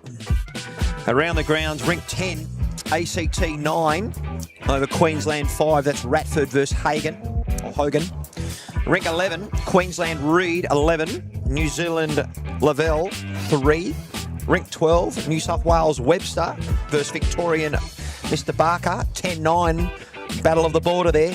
Rink 13, Ravlich 10 from Western Australia over 4 over Jackson. But this is a very interesting one. Top of the table, WA Hughes is 10 against Len from Queensland 7. So we have got some moving happening in round 5. I'm going to let Timmy get going. And what a bowl. How did they put that there? Terrific. How are you going? I'm good, thank you. Tim's been talking to you about all things being a parent of a lawn bowler. It's all been about the bowls. Really? Oh, so what's your connection? Did he say that you were the parent of Prue? Yes. So he's done that. You go. Yeah. And no doubt you're at the humble household of Mr. Stephen Fox. Yes, we we shared are. a meal last night, which was very generous of them. But how has the generosity been? They are amazing. Absolutely amazing. Oh, I had the welcoming party of the 2 cats and the 2 dogs. Well, they even took my laundry this morning to do that while I'm down here at Bowls today. Nice. Absolutely amazing. Stop it. Really? Spoilt rotten we are. Well, I better go and put my washing in then. Man, it's terrible. I thought, why am I not getting the VIP treatment? Yeah. But that's when I You got the organised. wake-up call this morning, though. I did. Oh, I know that. That was a good shake of the van. Oh, I know that. Well, it wasn't. Don't come a knocking if it's a rocking. It wasn't that the case. My van got rocked. It was like, if I wasn't awake, I'm awake now. But you know, it's good fun. And I actually had never been to Buderim. I've been to Mooloolaba a number of times, but the view and the oh my goodness, just how did you sleep? By the way, did you sleep well? I slept okay. I know, because it's not your bed. I've heard that you're a bit of an insomniac. Did your daughter wake you up when she came in? Yes, she did, of course, but it was more Paul Webster woke me up when he was dancing around his room, which is right next door. Why was he prancing around and dancing? I have no idea. He was probably a little bit jolly. But he apologised this morning if he woke me. Have you played much bowls, if any, yourself? I've not played any bowls today or while we've been here, but on Friday I am participating in the social game, Mooloolaba Club against the Deaf Bowlers. Oh, that's happening. I thought that was. my understanding. Yeah, so, yes, yeah, I that's will great. be participating in that. Terrific. And obviously, I'm not too sure if you're a bowls tragic as much as your daughter, because we know that she's very passionate. She is very passionate. She was going to almost castrate me if I mentioned the word prudence. So if you're listening, Prue, I have not said prudence because apparently you were trying to call Stefan. So there was a bit of payback. So that's my little payback for you. But do you ever call her prudence if she gets in trouble, or she was never? No, she's always been a Prue. Okay. Yes. It's a bit like when most Australians will hyphenate or nickname people, and unless you tell me that that's not what you referred to or you don't like it, I'm going to keep calling you that. So I sheepishly did say, hey, Prudence. But But I worked with a Pamela, and I called her Pam one day, and she almost dropped the plate she was holding. Went, "What did you call me?" Yes. I went, "Oh, I am not a Pam." Okay. Yes, Prue selective And hearing and, comes and in. I never, in the 20 years I work with her, ever made that mistake. And it was like day 2 of meeting her. Yep. And it was like, so you can see she's got some issues. I triggered a nerve, but that's okay. We've all got issues. Yes, we find Prue's selective hearing kicks in when you call her Prudence because that's not her name. Well, the receptors wait up as we welcome a gentleman who I mentioned who has a name that is universal. Leslie could be a male or a female. That's correct. And we are non-gender Pacific here. We are very open to of all peoples. They do say that lawn bowls is the most inclusive sport on the planet. I'm just asking a couple of our associations to prove it that we are truly inclusive. And here comes a bowl by the beloved. Well, she's done well. Now, do you know what? The finger's gone up from skipper Clint Overton. Now, the problem I have with commentary, and I've been sort of in and out and all those sorts of things, is we've got a composite Victorian side with a Queenslander and a New South Welshman and Victoria. Now, I should have been very pedantic. If you are playing for the composite Victorian side, take your blue stickers off, because a lot of viewers are going, but there are 6 bowls with blue stickers around that. Why is it 3 to them? And Well, so, actually, all the bowls should have Victorian stickers because that's one of the conditions of play. well, So each rink team must have their Yep. team stickers. yep. So yeah, but these guys, you know, they're playing their 5th game now, so they know whose ball's whose out in the I know, green. but I'm a it's hard for commentator, you. and I'm like going, hang on. Yes. You've had your washing done. I'm crying about that. and you know, I'm the one in the car on the driveway, not in a warm bed, but that's okay. I prefer it that way. After the welcoming company from the 2 dogs the other day, I'm very happy to be in my bed, particularly that young pup. He nipped me a couple of times, and he was just letting me know that it's his castle, and Yes. you're a man, and clearly he doesn't get on with men. Of the 2-legged kind. Yeah. We're watching Prue here deliver her St Kilda bowl again. She's playing a trickier hand. She's got a beautiful technique. I did say g'day to Matty Flapper. Has he had much to do with wow, and up and over, and she's done it, and she may have Made got a 3. Yep, high five from the skipper. But has Matt Flapper yes, had so much? Because he's one of the gurus of lawn bowls in this country. Matt's Prue plays for the Geelong Vipers. We were originally the Geelong Giants, so that's one of yes. Matt's junior teams. So yeah, Okay. so unfortunately for Prue, they had a competition on Saturday and she missed out because she come to Queensland. Yep. She was a bit devastated, but she'll be there for the next one. Tell me, you're in Geelong, and I Yes. know Ocean Grove's not too far up the hill, or down the hill, or up the coast, Yeah, or down across the coast. road.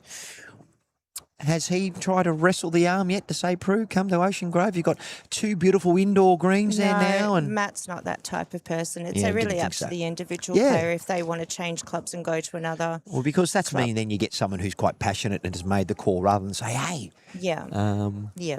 And now, well, speaking of that, at her club, is there many juniors there? Because there's not a lot of We juniors now across the have- board. We just have 3 juniors now. We did have 5, but 2 of them have gone over to Ocean Grove.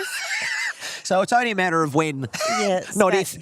Yes, no, but the junior program, you know, the kids are doing an amazing job, and we all support them as best we can.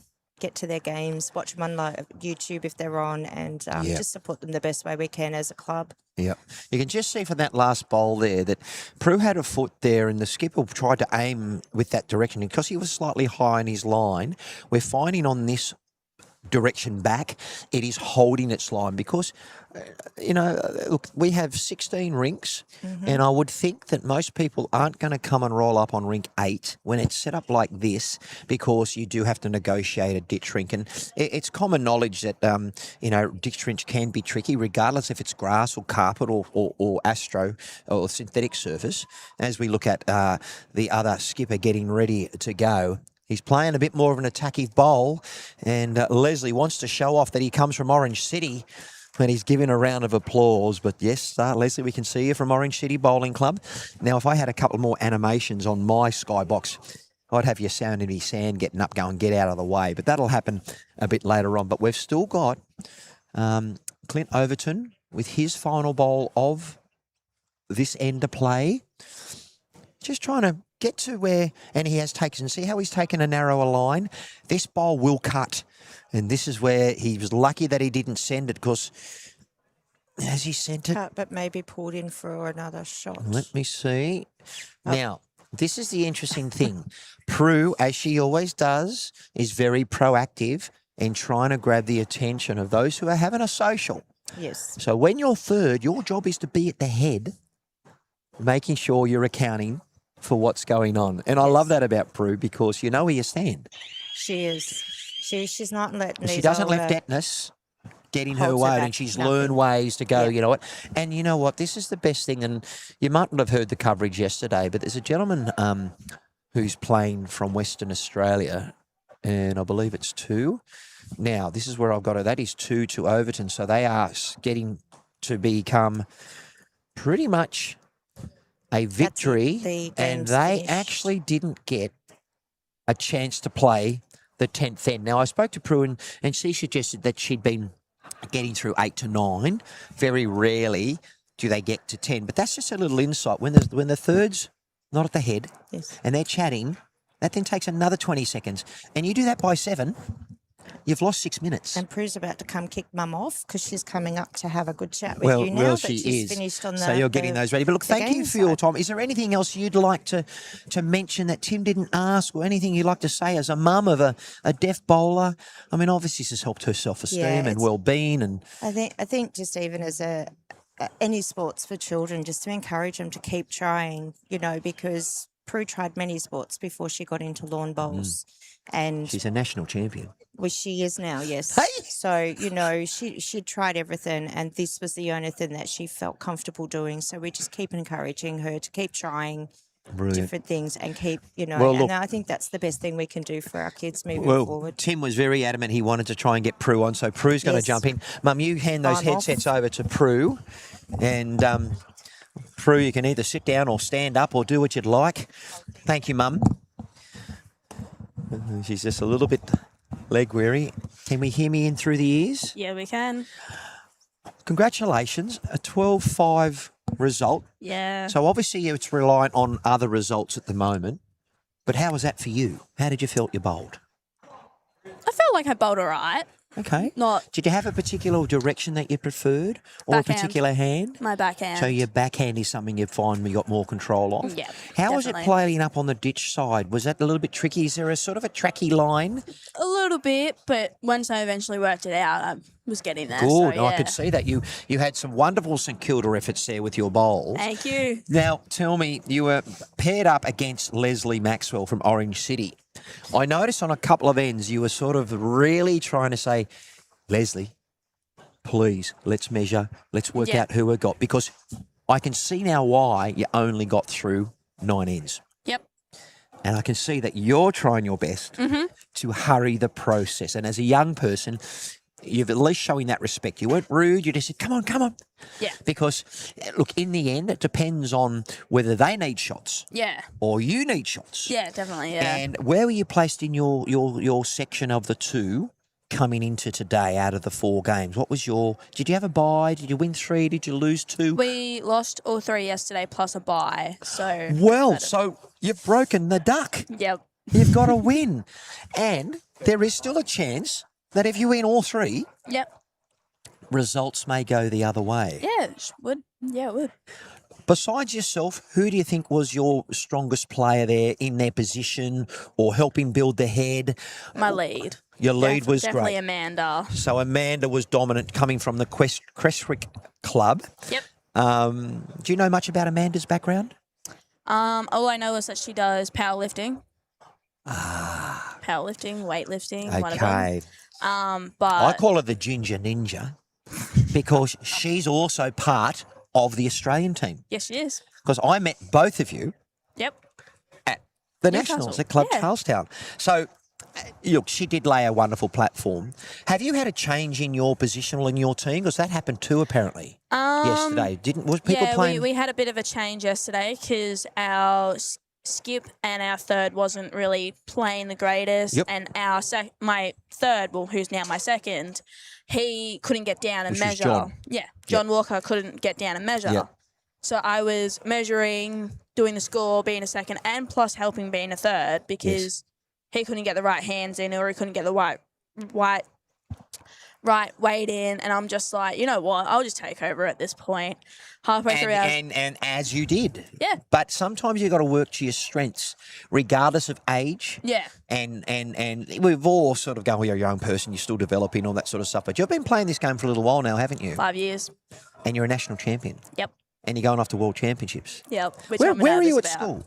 Bellarine Secondary College. All right. Have they given you some love and celebrated your success with maybe getting you up at assembly, or have they really acknowledged how you've gone? Because it's an amazing achievement what you've been doing. Not in assemblies, Oh, but please in don't tell me that. I'm a 30-year teacher. What school was it again? Bellarine Secondary If you're College. listening, you've got a rock star here. Sure, they might not be kicking goals in AFL or whatever's going on down in Geelong, but you need to celebrate her greatness where we have footage. They have me in the newspaper. Well, That's one thing. But who had you in the newspaper? My school. Oh, so they have a school newspaper. Yeah, they have a school newspaper. Do they have a social media feed? For the artwork, yes. Well, for we're going ceramics to bring and all you, that. because we've got YouTube Live Sports with all the action. Maybe you haven't surrendered the information. I think that's more the case, Timmy, as he's fixing a couple of things. But we may forward the information. And the next thing you know, you come back from school holidays and look who was up at Queensland representing not only the state, but our school. Yep. Do any other kids play? You got Lockie Humphreys. He plays as well. Shani Caruana Jervis. She plays as well. Not at your school. Just this is juniors. Juniors. But no. So is this at your school? You've got these, or you're the only player at school? No, there's more than me. Is there a state schools championship that you guys can play in? You guys and girls? I think there is. I think so. Have you played in it? I think so. Well, you must have done fairly well, because you've been doing so well in lots of things. So what do you love about the sport? Love about lawn bowls. Yeah. Is I don't have to socialise with anybody. Because I don't hear them. Oh, and look, a question for our deaf community. You were born deaf? Yes, I was. A couple of people I've shared their stories have really found deafness very isolating. By choice, maybe not. A lot of people have really struggled to embrace and accept their deafness. Yeah. You clearly have. Yes. And you're owning it. Mm-hmm. And that probably has crossed every bridge and made sure that you are just going, born like it, can't help it. Yeah. So I may as well embrace it. Is that pretty much how it's been for you? Yeah. Ever since You've obviously got a fabulous mum. Ever since I started started playing in this group, I felt more confidence in my bowls. I felt, more welcomed everywhere, and I felt like I was in a family that, everyone's all deaf and they all just welcome me because they all understand. Yeah. So I'm just like, well, this is cool. So, yeah, just been... And what about, you're the youngest by far here. There was a guy who's come from New Zealand who's also Mr. Bailey. But everyone else, you got about 30, 40 years on them. Yep. They've embraced you like a daughter or they have, yeah. How good's this community? It's really good. I love it here. As do I, and Timmy loves it too. And when we get him back on the microphone, he hasn't worked hard enough today, or over the last 5 days. Poor fella, double hernia.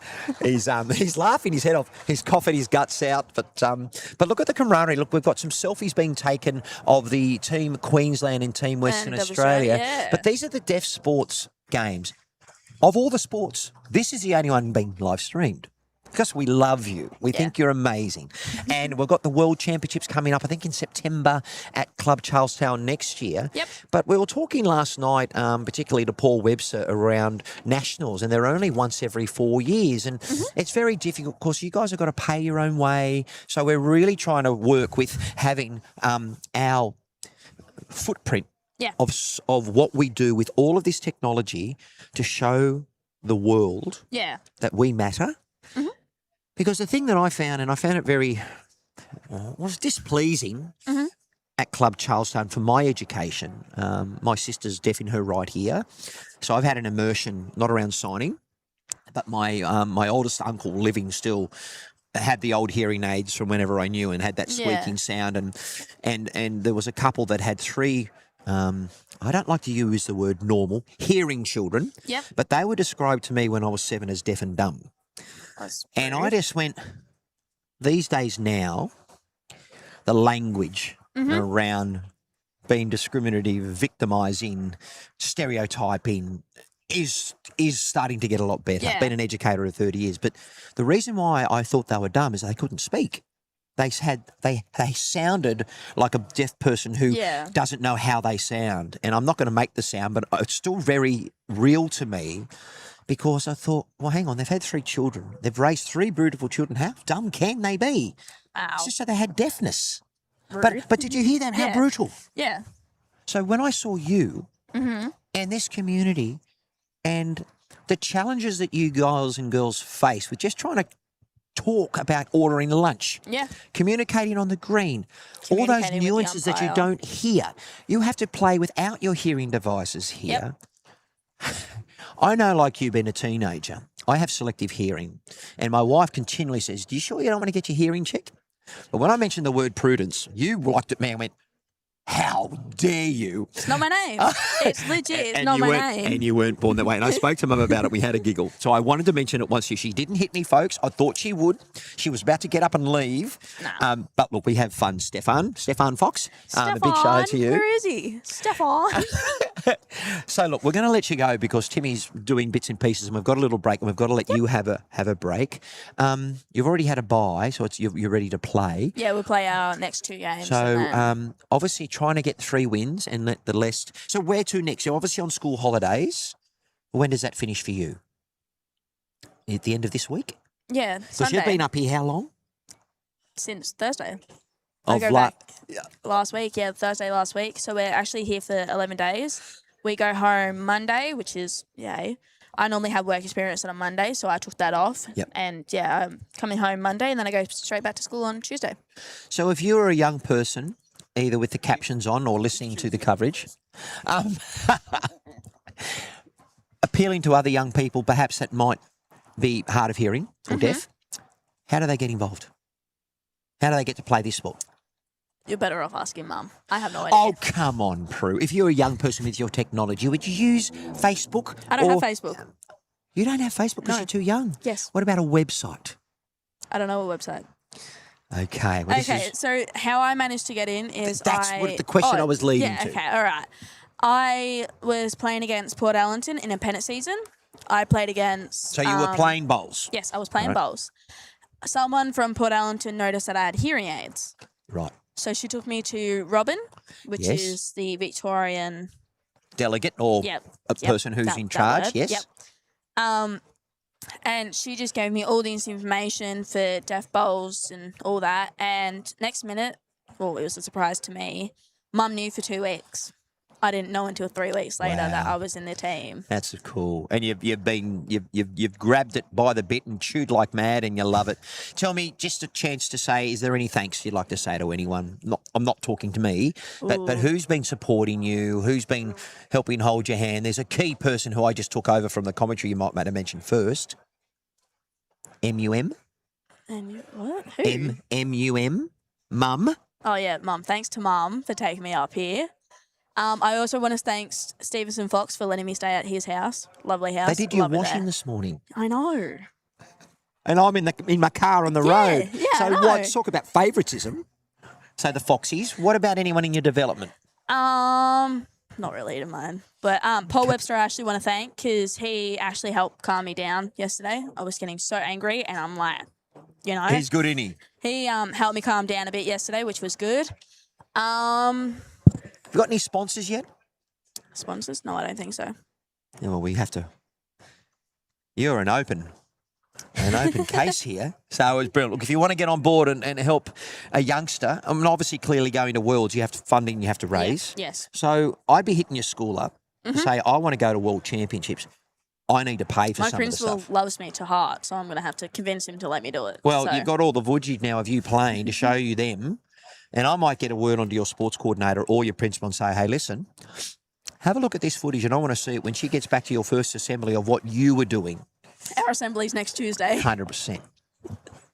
Oh, You might have to God. get back. Listen, but you've done very well. I know you're a little bit gun shy and getting on the coverage, so thank you for coming. No worries. And I look forward to being involved in your development. Are you going to go in some able-bodied tournaments? Because you are. And when you've got your hearing aids in, you can hear. So have you got any tournaments that you might come in outside of the deaf community and the deaf sports? I've actually got, within 2 weeks, I've actually got my integrated pairs with my bowls coach happening in Ocean Grove. And who's your bowls coach? My bowls coach is Brendan Anderson. That's where I was trying to get to. Thank you, Brendan, for helping. I thought she had a coach. I was saying the word Matt Flapper, but Matt's at Ocean Grove, and 2 of your teammates have gone to Ocean Grove. Yep. So he's probably going, yeah, look, I develop them and then Matt steals them. Oh, no. Matt, actually, he's still part of my coach, but he doesn't coach me a lot because I've got Beach, Good. which is my You don't want to confuse. Leopold You don't coach. want to confuse it and make it too complicated. So I've got 2 coaches. My old coach, Nicole Shorters, I actually want to thank her because she helped me get my delivery and everything too. It does look very nice. Thank you. But yeah, I just, I want to thank all my coaches and all that's helped me train and, like Beach taking out time to come play with me on my birthday, which is July 25th, which is the integrated pairs. Hey. And You're a Gemini, so aren't you? Yeah. No, I'm a Leo. Oh, a Leo. Gemini's before Cancer. Sorry, I get it confused. I'm a Cancer. So, but listen, final question. Yeah, what's up? What do you want to do when you grow up? And I mean that loosely. I don't mean to insult you, but when you become out of school, are you wanting to become a broadcaster? Are you wanting to play professional lawn bowls? Do you like horses? Is there anything that you want to? Do you want to be a vet? I don't know. My vet nurse. See, you were sending me vibes about horses and dogs. I ride horses. That's my work experience. I've ride horses. There you go. Look, I do have a bit of a sixth sense ability. It happens when you turn 56. That bell has just rung. I don't think it's for us. Well, there's about to be a buzzer. You better get going. Hey, Prue, are you a high fiver? You are now. Ladies and gentlemen, what's your surname, Prue? Staines. Prue Staines. We're going to give her a big round of applause as we say farewell and all the best. Viewers, I'm just going to suspend commentary. We'll be back very shortly. Thank you.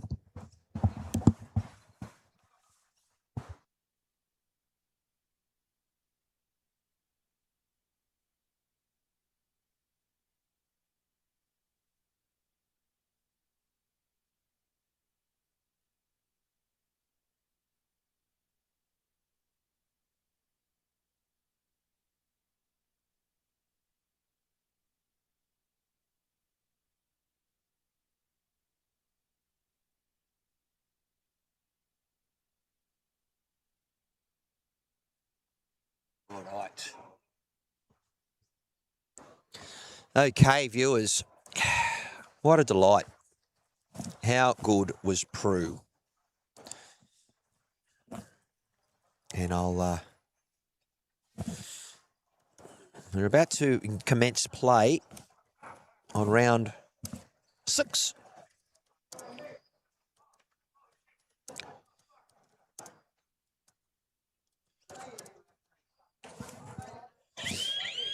And that's the start of play.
All right, viewers, it is Team Queensland, and we are getting ready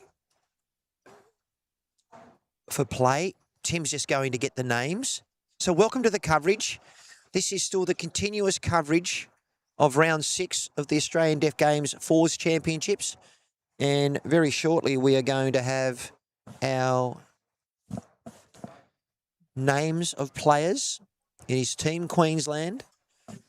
And we will bring to you the updates of where the points table is.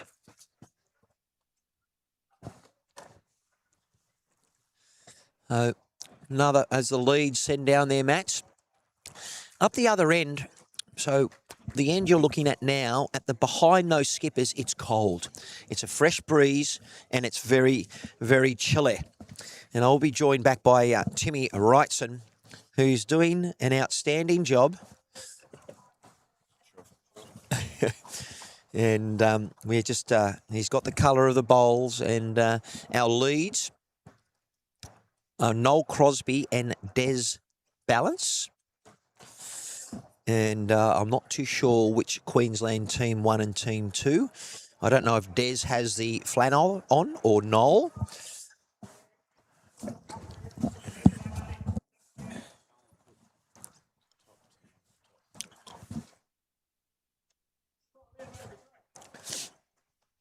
And there we go.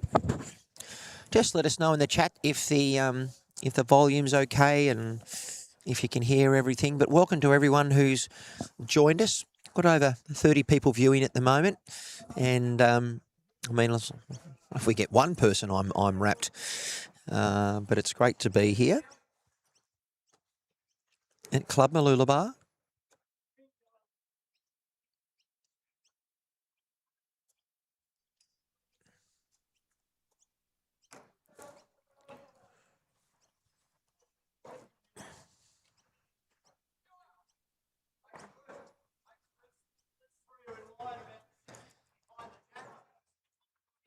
All right, here he is, Mr. Fox. He loves the sport. He is on the live stream. Let's see how he goes. He's using that stick for balance. I love the look of his bowls. Having a look.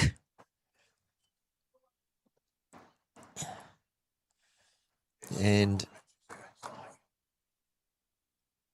he's done well. Found his line early on. Now just all about the weight.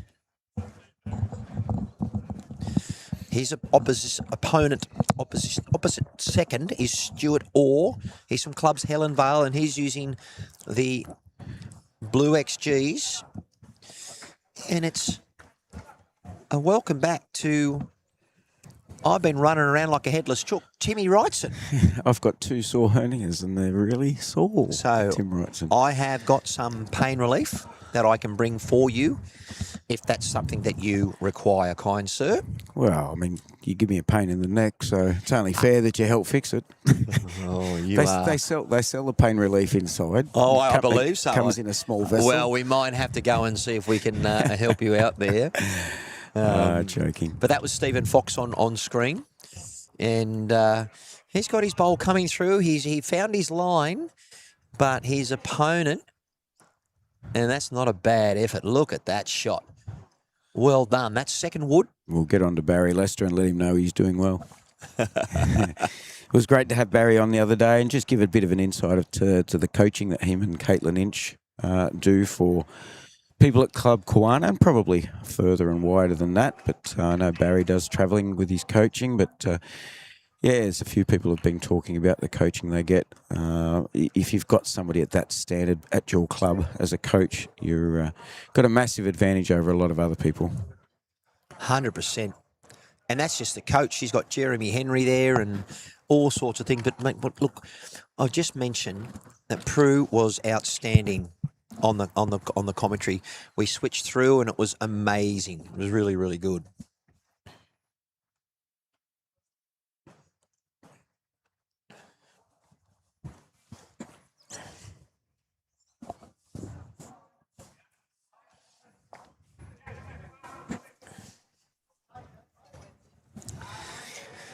Well, for a man who couldn't spell IT, he is absolutely on fire, viewers. Just to let you know, I started to tell a story earlier. after these 5 days of streaming with Maddie Red Bull Harris, we have dragged Timmy kicking and screaming.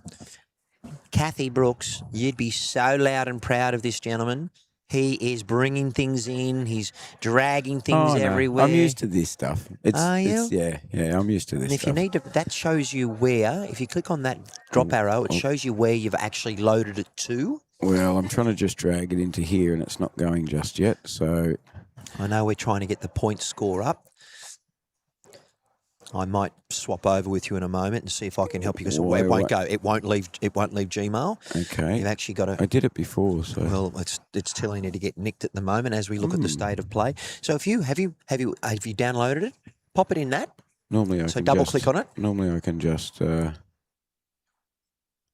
go to the download. No, you got to go here. No, get out of that. Go to that button. Did you click it? And it goes to there. Go onto that. Here. Now, click on this I folder. should be able to drag that now, shouldn't I? You should be able to. Yeah. Yeah, it's just not And playing. just say with it. replace. And then we should be able to bring that in. So I'm just going to let Timmy, he's operating the You got mouse your at the moment. I've got my camera camera working, okay? working. We're just watching and I'll All talk good. about the commentary there. And I knew that was ringing. I'd had Oh, my that's phone another off. drink you owe me. Hope Boyd's watching. Hey, listen. Hope Boyd's watching. Boyd, Matty's just. Oh, I don't know. Hey, it'll come up. You want me to put that in the chat? So you're going to bring in All right, so the let's- plus, and we're going to have the actual. You see one called draw there. There he is. Okay. All right, we've got the actual draw coming in as we speak, but I'm just trying to see the action. There you go. I believe no. we have. Another successful. Just checking Mission. the colours. An XG blue, so that is Queensland 2. Stuart Orr, yep. And we got Janet Hogan's side. But Barry Lynn has just come through and tried to make contact on the bowl. I still believe it is at least one to Barry Lynn. And in a moment, we're going to bring up that visual of where the conditions. Now, this is up to round 5. Was that inclusive of the first round today, or was this only after 4 rounds? This one's after 4 rounds. We'll get another update at lunchtime. So during Game 7, the first game after lunch, we'll have another updated version. Thank you So- very much, Kathy. I've just put all of that on. Very much appreciated for your help once again. So this is the final bowl of this end. And Barry Lynn trying to... He's got the green dynamics. And he's not far away. He's fairly close to what he needs to do. And he gets the jack. He gets a Mr. Chalky. And I can tell you, I'm not too sure what's happened. What a bowl. Terrific. I was going to say, it's got looking the tape. equidistant, isn't it, between the green and the orange? Well, look, all I know is that Possibly the Queensland's blue. going to get the shot, hey? Queensland's going to win this game, so make the most of it, you Queenslanders. We'll bring up our one bowl's out, and it's 2.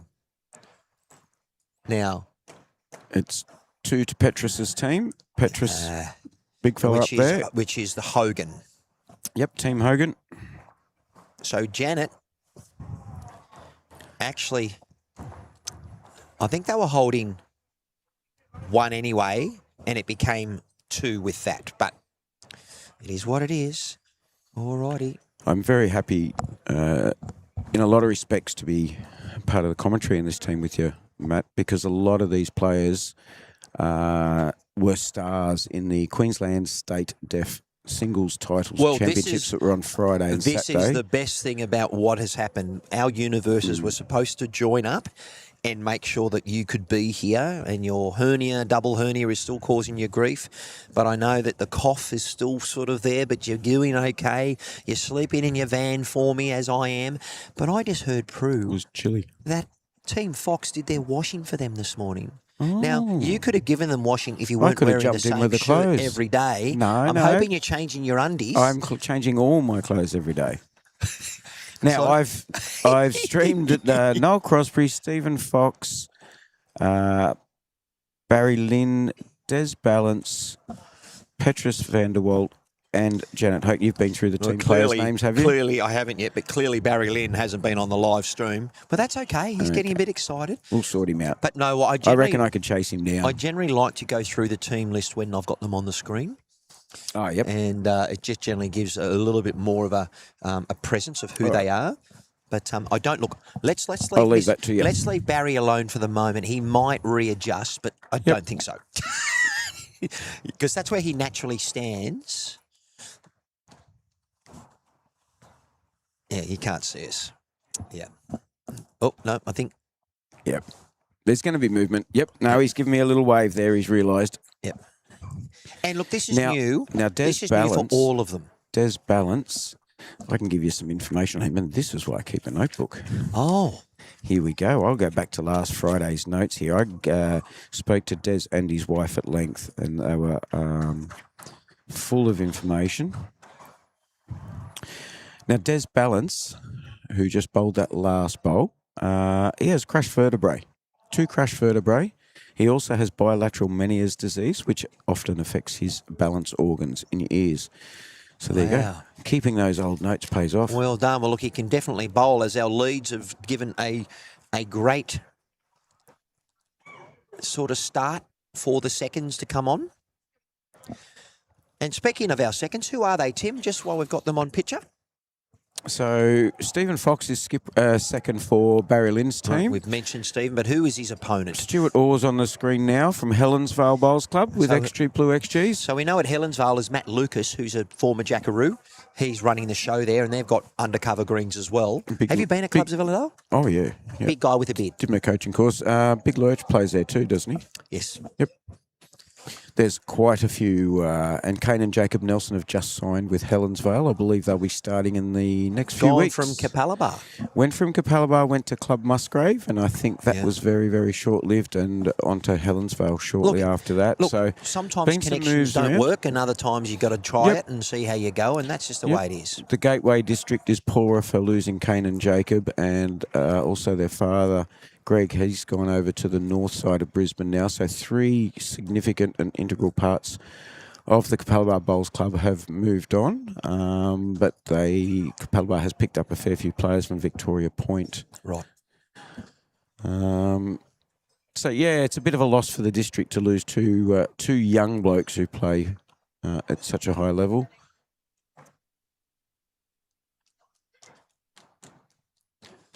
And now I'm having fun with these cameras, guys, because there's both of us. I can actually be almost like a camera operator and Timmy doing the commentary. So that was a beautifully weighted bowl by Stephen Fox there, because he's pushed up Knowles, his leader's bowl. Yep. So he's replaced it, and now they've got one on the jack and one behind. So a very good strategic bowl, that one.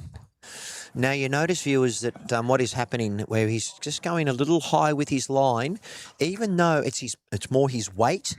A lot of the players are overcorrecting when they think they haven't taken enough grass or too much, and then you watch, he might overcorrect with his next and then cut their head. But let's just see how they go. But that's generally how things have been occurring.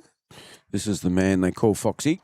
He singles title. He wasn't real happy with his performance until his third game. I think he had an 18-0 win for his third. Yes, and I asked him about that, and he definitely told me and reminded me that he did win 18-0 in his last one. He did some resetting. He works with Caitlin Inch for the mental side of it, and Barry Lester for the physical side of his bowls coaching. So we've got a way to bowl. Good to see a bit of aggression early. He's taken out one of his own and one opposition bowl. So Team Lynn, Barry Lynn, still holding one with the white bowl. And what I'm going to do, Tim, I'm going to bring you, once this bowl rests, a quick little look at the points table. We might actually wait till the end before we do that. So let's just keep the action on this at the moment. So now I'm just trying to get my compass adjusted to who's using what bowl, so we can then see who's holding shots. So who's got the white one? I believe that is Noel Crosby. And but I just seen another white bowl down, and we weren't given details of another white bowl there. So that last bowl that went down, I'm curious. So that's Petrus. He's got the tricoloured Turbo Pro, and that one's going in the drink, I dare say. grass was beautiful. So this will be Tony These are the thirds. McElroy from Edge Hill, Cairns. So now maybe that's that they're Turbo calling Pros that one a pink bowl. Yes. He called it a pink himself to me. Well, so on the let's screen, stick with what he said. Well, look, you can see there is a tinge of Yep. pink. Yep. Well, he called it a pink bowl, so we'll leave it at that. So Yep. So at the moment, the white edge bowl of Yep. Noel Crosby, still got shot. he's from Airlie Beach. That's a fair way up. And his teammate, no, sorry, he's the only one within Kui for his team, to be honest now. And Tim, I can tell you, looking across the green, there are some critical matchups which will impact who finishes top two. Yeah, top two of. Very well done there. Great chasing of a bowl from another. We got a potential Australian soccer goalkeeper over there. We didn't get to see it, but you got to be very careful not to break your foot, literally. Yep. That would have been probably better to go into the ditch, but he didn't want it to. See, Tim. Now, if he does a bad bowl, he's got an excuse. I just done my soccer keeping How duties. good your signing, Goal, eh? Goalkeeping duties, How yeah. good your signing? Yep. I It's didn't know getting you there. spoke Auslan. It's getting there. Oh, Well, how long he's have you got been this. speaking He's got Auslan? this. He's got this. That was the shot bowl. That'll leave them with 2 or 3 for Team Hogan Well, now. when we look at that was Stephen Janet Hogan. That was a brilliant bowl.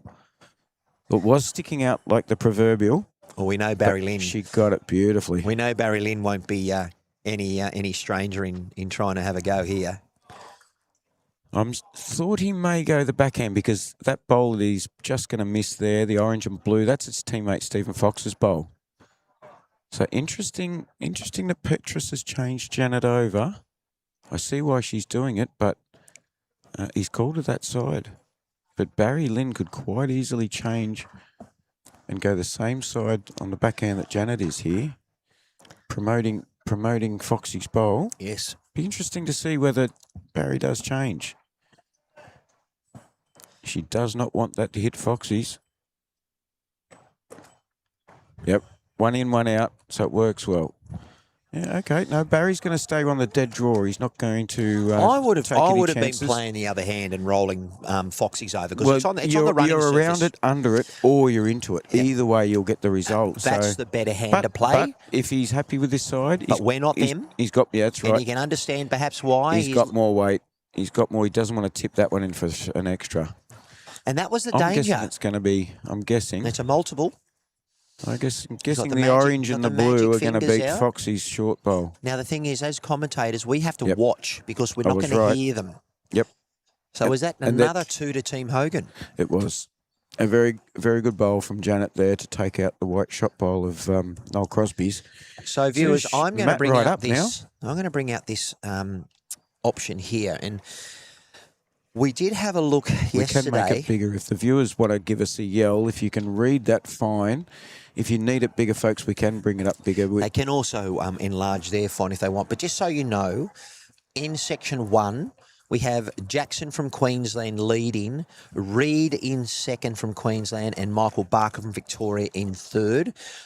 Top 2 will make finals, with the first place making the playoff for gold and silver, and third playing for the bronze. And in the other section, we actually showed you this match yesterday. It was between Western Australia and New Zealand, with Harry Hughes, the only 4-team winner from yesterday, with a margin of 34, and Adam Bailey third on 20.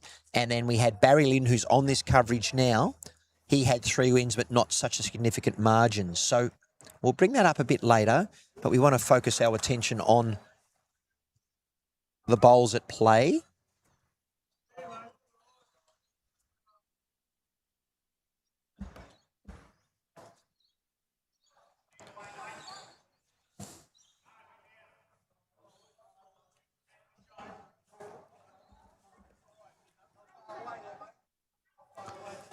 And this is the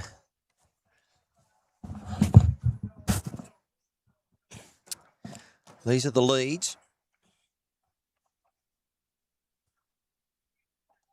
And I'm having to adjust my cameras quite significantly at the moment, viewers, so we know that there's a bit of team tactics going on. And there the leads done, both behind their head because it's extremely short length. And it's now time for the second. So this is Stuart Orr from Team Queensland representing Helensvale. He's got the oofs on, so he's nice and comfortable when he's bowling. And he is... I love the way he's sporting a beanie as if it's cold and thongs as though it's warm. Well, we have a fella in South Australia that does that. Well, the thing is, when you go down to the end that they're rolling to, there's a wicked breeze coming through, and it's cold. So hence the reason why they're trying. All right, the fox. What does the fox say? Ding, ding, ding, ding, ding, ding. I said I'd give him the visual. That's YouTube not going to actually get me for copyright either. You just need a little foxy... Yeah. Now, we know that Foxy from the coverage on day one struggled playing the ditch rink here. And he'll look at trying to correct. But the thing about Foxy is that he only gets 2 turns like everyone else every 7 minutes. So it's really hard to correct. Unlike singles, we've got a good reference point. You can get the head really close. This is why I believe fours is my favourite team game, team sport in bowls, because there's nowhere really to hide. What a lovely bowl. And at the moment, we do know that Stuart Orr's bowls have been quite significant of the top 2. Let's see what Foxy can do. He's personally holding 2 at the moment, I dare say. So look at the stability, folks. This is an adjustment that Barry Lester helped Stephen with. Look how balanced he is there before and through the actual delivery. Very important, and it's been... You know, it's a work in progress, as any changes and adaptations are. He wants to sit the blue if he can. He's just trickled past.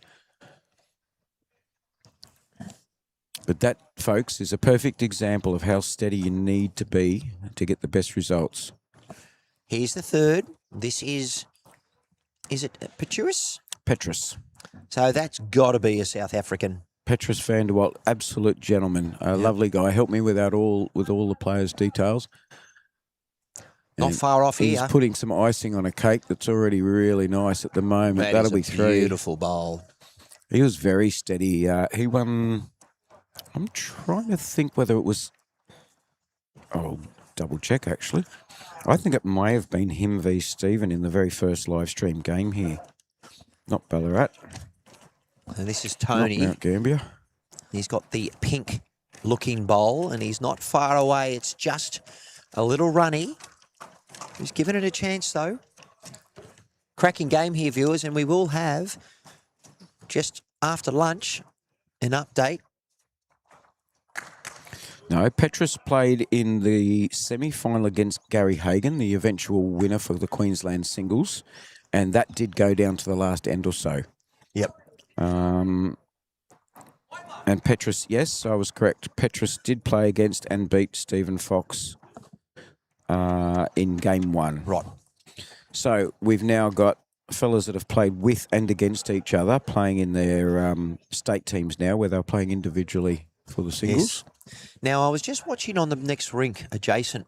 Adam Bailey from New Zealand's playing, another younger bowler, really trying to be quite animated in calling the skip to come down, get the bowl played, because we are on a time schedule. Now, from where I can see, where I can see he's trying to play catch up. So he wants to make sure that they're getting as many ends as possible to try and get through. I had a chat with him, Adam, this morning. And what did he say? Just complimenting on his game and the manner, the way he went about things for a young bloke. He showed a lot of maturity yesterday. He's well coached. And, yeah, he must be. I don't know who by. He's got some stiff opposition at the moment. The Victorian team that he's up, or one of the Victorian teams up against, is well credentialed. Having said that, I've just seen my first wrong buy since I've been here. Wow. I'll have a bourbon, thanks. And it was a skipper. I won't mention who, but I have been that same person before. We had a penance game, Matty, whereas I was skipping. I did a wrong bias. A teammate did 2 wrong bias, my third. Another bloke did 1 wrong bias, so it's a total of 4. Guess what we lost by? that day. 3. Unbelievable. Unbelievably embarrassing. Kathy's just letting us know it's only just hit 7 degrees down in Mount Gambier at the moment. So Team Hogan, they've got, I think they've got 1, 2, 3, holding 3 at the moment, I dare say. 2 of Petrus's, 1 of Stuart Orr's. Right. I was just a bit Can Barry save him again? a bit distracted there. Adam was noticed. very animated. He actually ran up the head to try and kick the bowls back to say, "Can we go quicker?" And this That's a young person v older generation. And the third, his opposition third looked at him and said, "You go back. Yeah. We've got this." Yep. Barry Lynn got the shot bowl out. Wow. Is he going to stay well enough? I don't know. Ooh, I tell you what, he has saved him again. They've taken 1 out. But yes, there's a little bit of conjecture on the next rink. It was at least 3, so we're going to measure to see if it's more than 1. And look at this. Des balanced the lead for Team Hogan. Once that bowl's come out, the mats is already, they haven't even finished the measuring. It is, Okay. It is just the 1. So he's cut out 2 there. Well done to Barry Lynn. Well done to Team Hogan for getting another. They have still got another count. But look at that. They've only just finished the measuring. He's grabbed the jack. Des balance. Hat off to you, my friend. Him and his wife have been very helpful to us. But they would have spoken about that prior as a 5-0 on 3. But I was just saying, as my radars or my ADHD radars, I was distracted on the next rink because I was really watching the frustration from Adam. Yep. Because he should have said, and it was his lead that won the end. Yep. Put the mat in front of the bowls. Yes. Just put it in front. Don't even worry about kicking. Yep. Let's play that length. Yep. And if at lunch I want to speak to him and just say, "Hey, listen, I can see you getting frustrated. Just do your skip lead, put it in front, so you don't have to worry about running up." Next time they cross over. Yeah. So every time we win the end, the moment you know it's ours, you whack that mat down. I don't mind what length we play. It's better that we get more ends in. But this is because they might be looking at a percentage issue for but this their is the making it through. evidence of where deafness is a challenge or a disability. Perfect example to tell Habib that was asking us the other day, where does it if you and me and I were playing an hour and a half, we'd get through 12 to 14 We'd have yelled at each other. Correct. And of course. the communication would have been a lot quicker. Yes. Yeah. So politely yelled. Yes. So you can see for the deaf sports games, the Australian Deaf Games, there's obviously clearly a broad range of abilities. So someone of Adam's young stature, an elite bowler, as you mentioned, he could play in any elite side. No doubt, from what I've seen. So you can see probably by day 2, he's starting to get a little frustrated because they were on our TV rink last night and they had 3 wins plus 27. Yeah. They still have a huge margin, but now they've got a defeat against them. So they're chasing 3 wins and maybe a good margin. Yeah. And the thing is, he doesn't need the margin because everyone else, there's only one other side, and that's Team W away, who I believe, I don't know who won in round 5. They were very close against Queensland. This morning's results we don't have. We'll have them by lunchtime today, folks. We'll have them up on the screen. And we will. Both leads there were just unlucky. Des managed to push up Noel Crosby's white bowl, and it's remained in there for shot, but then Noel's pushed Des's bowl up. He just didn't return the favour by quite as much. All right.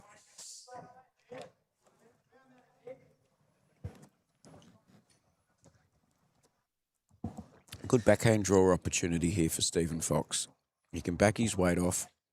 He's definitely preferring this other side. He has mentioned that the ditch rink he's holding, they're not letting go. Even though he actually changed his weight, they're hanging. Yeah. I've heard a few of them say that, but in saying that, if you go 2 metres through, that also explains why it's holding. So it's a bit of both. So once again, he's found his line, but he's just a little bit lengthy in his weight approach. We've got Stephen's opponent, Stuart Orr, who's been very, very effective. Now, we're going to do commentator's curse, and this will probably go in the ditch, but let's see how we go. Now, Tim's taking the traditional pain relief method rather than what they used to do in the 1700s. But look at that. Did you see the bowl? I was It going to went in the say, ditch.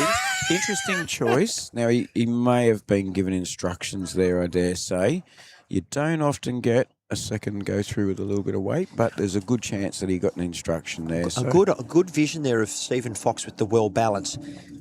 Has he made the correction? He's corrected, yeah. He has, but he's still through. That's all right. They've got shot. They've now got the best back bowl. All righty. We're now looking at the back end of play, and this is Petrus. Petrus. Janet's is just asking Petrus what he sees. I think they all see it on the forehand. So I'm going to go and do into an or around under the the grounds, and I'll be back. I think I'm one. So, yeah, Petrus and Janet just talking about it. I like the way they're tossing up options here.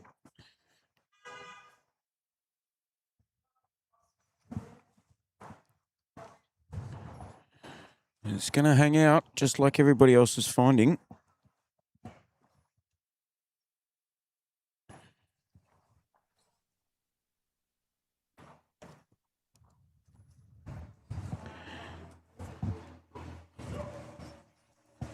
We've got another whole green full of people here today, folks. It's all happening at Club Mooloolaba. That's a lovely bowl there. Very, very good. 2 down now.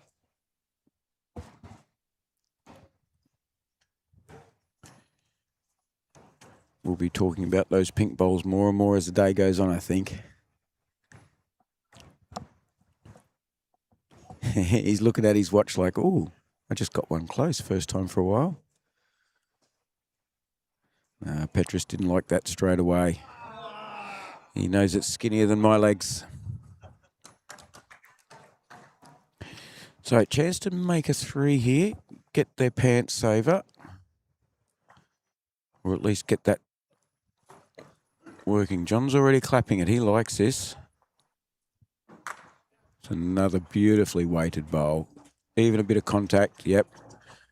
Sort of fattens it probably a little bit visually, but very, very happy. John Lynn, very, very happy. Just having a chat with Stephen Fox as he goes past about his delivery. He's obviously seen something in the hand. So 5-0, 3 ends completed, and a 12-end match or a 1.5 hour time limit.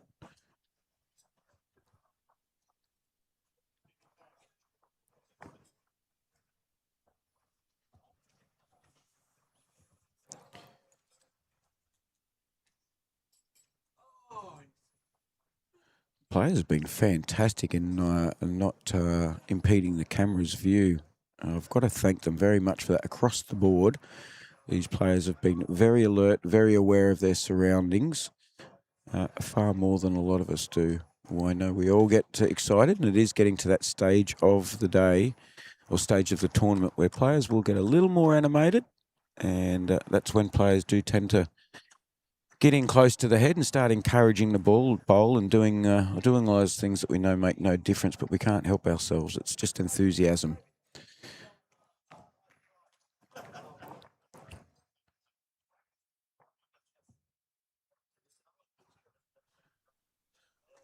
Even a nuisance bowl in front wouldn't hurt Barry here. He may well do. Oh, yep. He's tucked the jack away a little bit. He's made it 4. So a really good chance. Janet's really needs this one to stem the flow here. She's watching it very carefully. So is Petrus. It's going into the right area. Is she going to break hearts? She is. She's got the shot. She gets the big bow. It's an absolute ripper. That's as good, if not better, than a toucher. Barry needs to do an identical shot. Run that through, stay for 4. If worse comes to worse, you run it through and you fall out. You still need a 3. Fantastic attacking bowls here. Here it comes. They like it. It's turning. It's turning as he got the jack. He's got the jack. Yeah, he stayed with it. And he'll probably get 2 at least. So, gee, the shot holder has changed a number of times in every end, all 4 ends that we've played so far. So, A quick measure will give us an answer. I've got a sneaking feeling it's 2, and it is. 2 to Barry Lynn. Absolute credit to players on both teams, all 4 players on each team. Fantastic. Just remember, folks, Border Sports Live and Matt Harris getting together, working together, and providing the live stream for YouTube Live Sports for the Australian Deaf Games.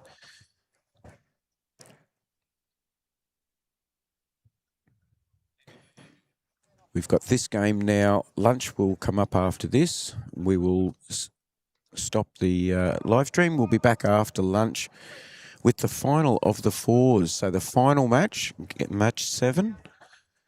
And then, of course, teams 1 and 2, teams 1 in the 2 sections will play each other, and the second teams in each will play off for the bronze medal.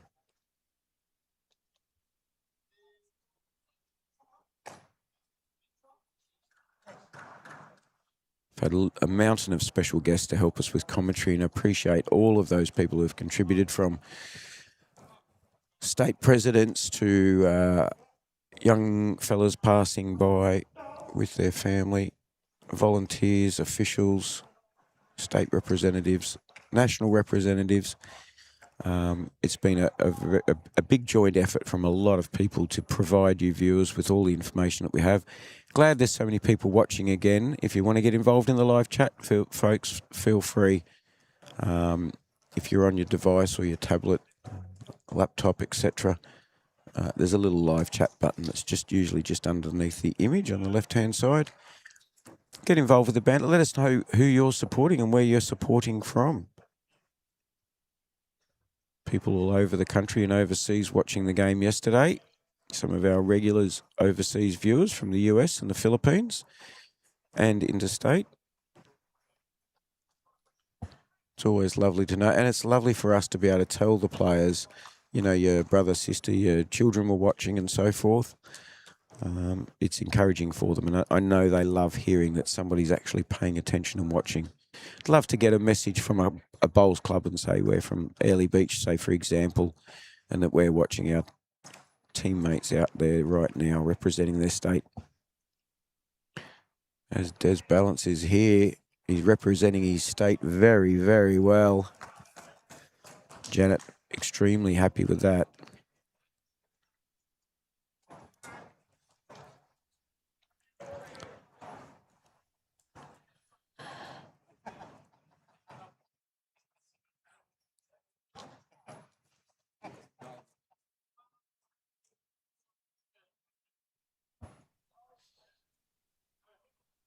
Stephen's putting one round the back now. They've got shot. It's not a bad move, that.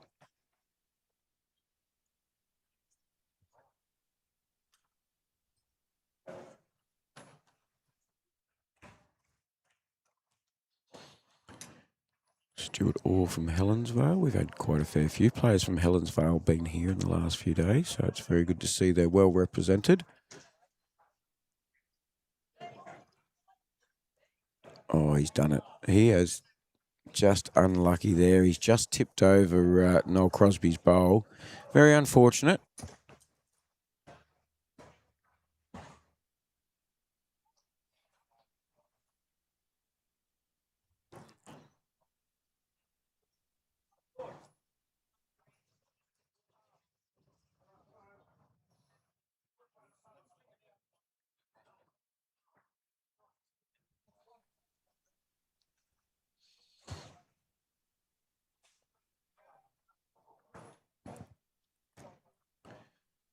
That's a lovely weighted bowl.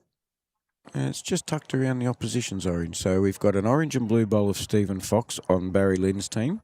And we've got a orange SRV of Des Balance. He's on Janet Hogan's team, just on the right-hand side there. Stephen sticking to his forehand. Stuart, my apologies.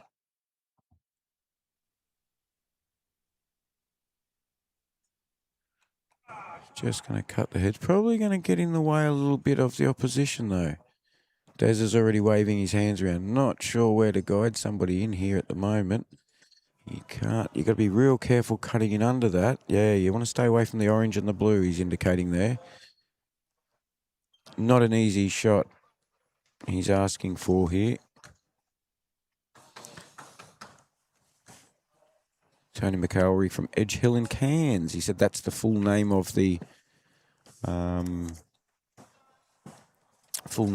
club. He's awful close. Around those bowls. Could draw the absoluter. Who'd have thought you could get round there? That is absolutely superb bowling. Very, very good. That's the bloke that was looking at his watch a minute ago saying that's the first decent bowl I've done. So he's now put in two absolute rippers. They'd drawn a bowl around 3 bowls. Those 3 bowls, the nearest one was only 2 inches away. There's 2 of them that close. This is a good get. That's exactly the bowl that was needed there. Des's team, Barry's team still holding 1.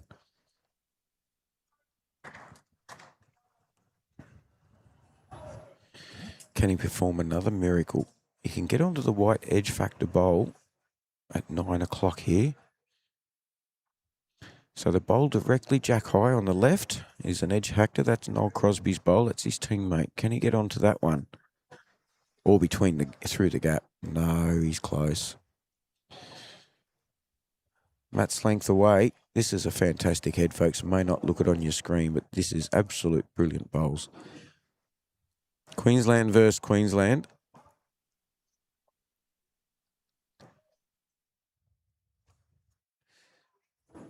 Petrus van der Walt, another gentleman of the sport.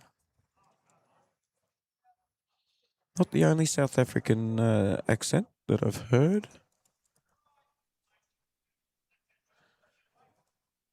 Okay, we've got quite a cluster at the head. The pink bowl of Tony McElroy's is still shot, and it was a brilliant bowl. The orange is easily pushed up, and that's an opposition bowl, though, so...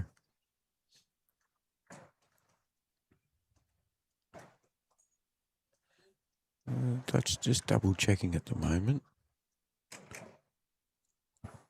Yep, measure for 2. He's just given me perfect sign language. Measure for 2. He's definitely got one with his and a measure for 2. So that bowl at 9 o'clock must be competing for second best with the bowl at 3 o'clock. Interesting. And there's not much in it at all.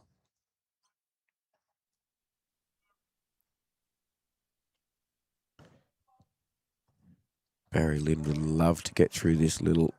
No, he's not going to reach, but his line was good. Yeah, through that gap right in front of where his bowl is. This bowl can come in with a bit of weight because if they make contact on the orange that's right in the head, just short of the jack, it's going to pop out at least one of the opposition bowls. But this is where everyone's been caught out. Those bowls just hanging out wide there.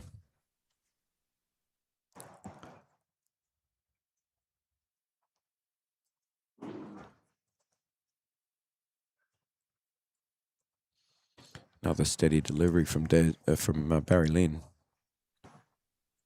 He's thrown this one round the back. Probably not too bad.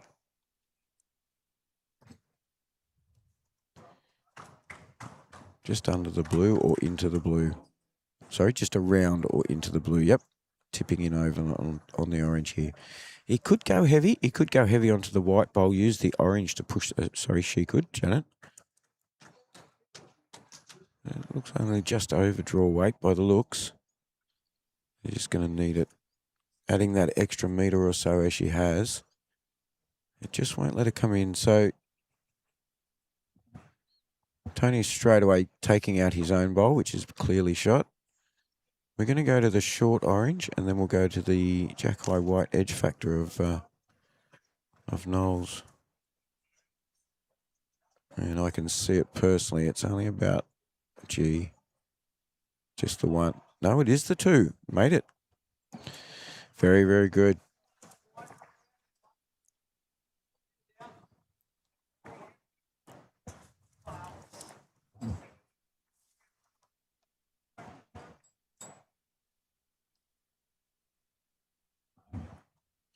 2 ends in a row for Team Lynn. And it was 2 twos.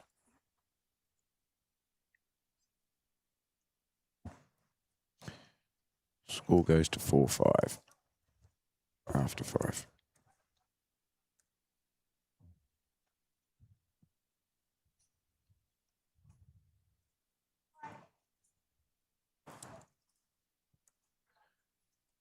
See, Maddie's busily doing some calculations for us, folks. We're going to give you a big update during this match to let you all know the state of affairs for players to consider going into this game, because some of these players may have already looked at those scores if they had time prior to their the commencement of this match.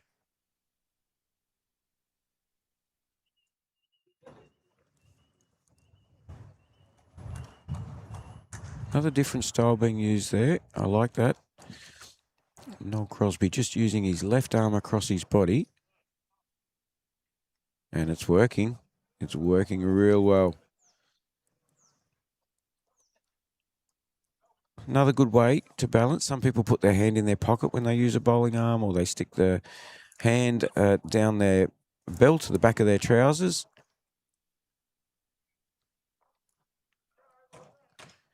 Barry's encouraging this one in, but he's right on our line.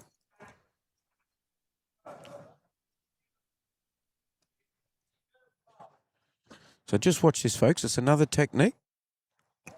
Either Noel's come up with it himself, or somebody's guided him down this path. Now, he does have 2 crushed vertebrae, and he does struggle with his balance.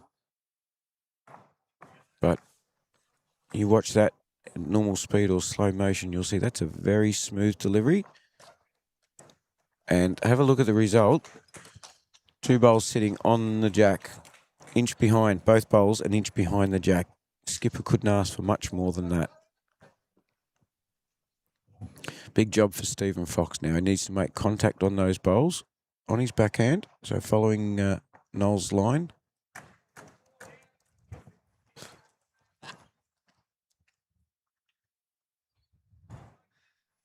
Noel's just walked past with a big grin on his face, proud as punch.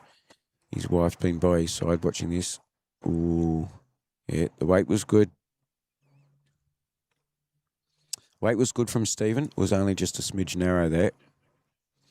And if you're wondering, a smidge is just a small amount in my books. Melanie Wilson, great to see that you're tuned in. Thank you very much for getting involved in the live chat. It's very much appreciated. And she looks like she's cheering for Des Balance. He has bowled very, very well.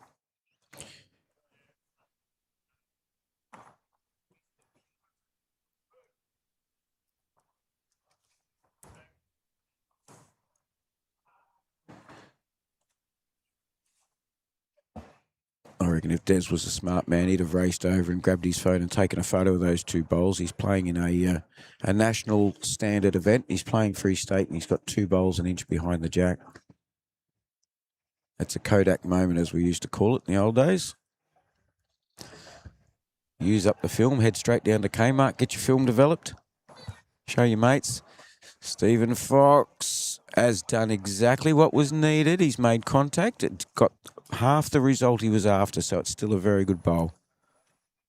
Just pop one of them out.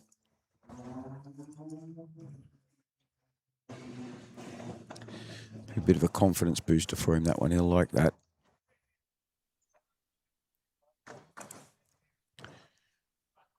Stuart Orr only needing to draw now. Doesn't want to make too much contact. His weight's probably a little heavier than he wanted.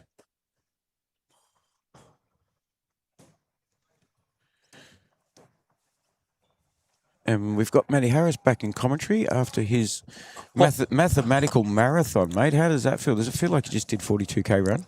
Not quite, but I do like using my brain. But I've just gone over and got a screenshot from Club Mooloolaba. Oh, terrific. What's the bowls coordinator's name again? Graham. I was going to say Gary, but I knew it began with a G. And the surname is a very short, so I'm sorry, I've forgotten the surname. All good.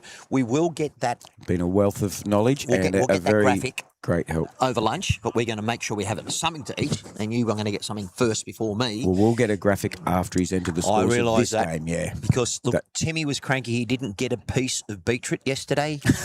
He got a bun with a little bit of meat. And someone tried to steal his sandwich. So there was a seagull there who tried to take your food, and when he sat down, the steam coming out of his ears, I thought, what's happened? More than the steam coming out of the burger. It was a lovely burger, let me tell you. Yeah, really. It was a 99% burger, but a piece of beetroot. Well, look, viewers, I don't care what everybody else says. A piece of beetroot makes a big difference. I'm going to bring to you a score update with a new graphic that'll introduce that, but not just yet. Because Kathy's been doing great. Thank you, Kathy. Thank you, Brooksy. And at the end of this we will bring to you that. Mute me. I'm going to do a quick score update, as in get the scores now, and then I can do that. So I've got the point score. We'll be back in a sec. That'll take me 3 seconds, and that'll then bring us into the end.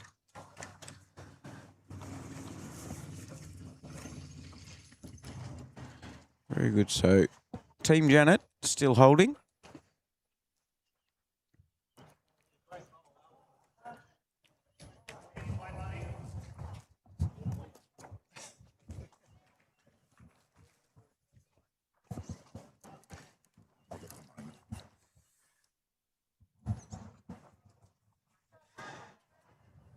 Everyone's taking their time.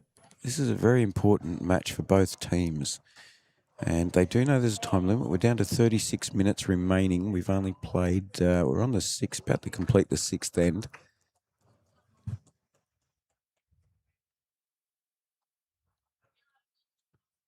So Barry Lynn needs to, he has got room now. And that's the advantage he has. He's got room thanks to the work of the others. He can sit the orange bowl. He's just a little wide.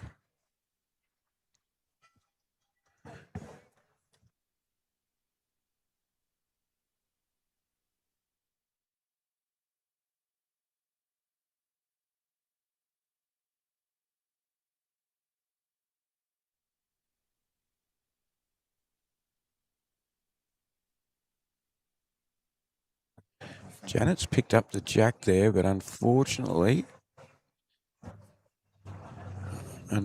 she's taken it back. And they're now one down. So that was what Barry Lynn was trying to do. So he's now just got a dead draw and try not to move. Yeah, I'm getting better at sign language. I'm learning. That looked like he was saying a dead draw, no contact for Barry Lynn.